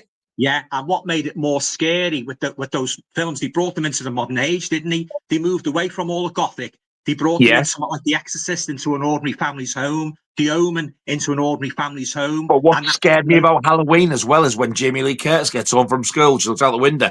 Broad daylight in the afternoon. He's stood there in the garden looking at it, so you're not even safe during the day. Oh my God, I was because normally in the old horror films you were like, yeah, it's night, but when it's day, you're safe. And not in that, you know. Oh God, I remember that. Yeah. Oh, that was awful. That's a classic, that isn't it? Absolutely. Yeah, classic. it is. Yeah. Love but it. that would be the third one. I'd say the Gary Oldman Dracula, very, very overrated. And he didn't seem like Dracula. He was more of like a musketeer, you know. But yeah, Christopher Lee's the top man for me. Yeah. I only ever watched that Gary Oldman once, and that was when it was like rental video time in the night. I'd never ever watched it. I've never wanted to. I didn't like it. It was boring. Yeah. All right, then, I'll wind it up then, Nigel. Thanks again for coming on. Really appreciate it. Thanks for having me, and at least we got on in the end. just unfortunate about the glitch and that. Yeah, but I we'll know. do it again sometime. Yeah, I've enjoyed it. Absolutely, yeah. I'm up for that again. I'll try and catch you tomorrow. We'll always watch it on the playback, can't I? Yeah. Well, have a good time anyway tomorrow, and I hope everything goes well. Thank you very much. There's no hiccups and that, you know, and get a good discussion going. I know, it's bloody nuisance, yeah. But thanks very much, mate. I really enjoyed your company. And thanks for having me. I've really enjoyed it. Yeah. We'll do it again sometime. Really enjoyed it. Absolutely. Yeah. And to our friends watching, thanks everybody. Have a good weekend, and stay safe and all going well. I hope to be back in a couple of weeks' time with another Alan Scouser Thursday night live stream. So it's good night from me. And it's good night from him. Good night. Ta-ta.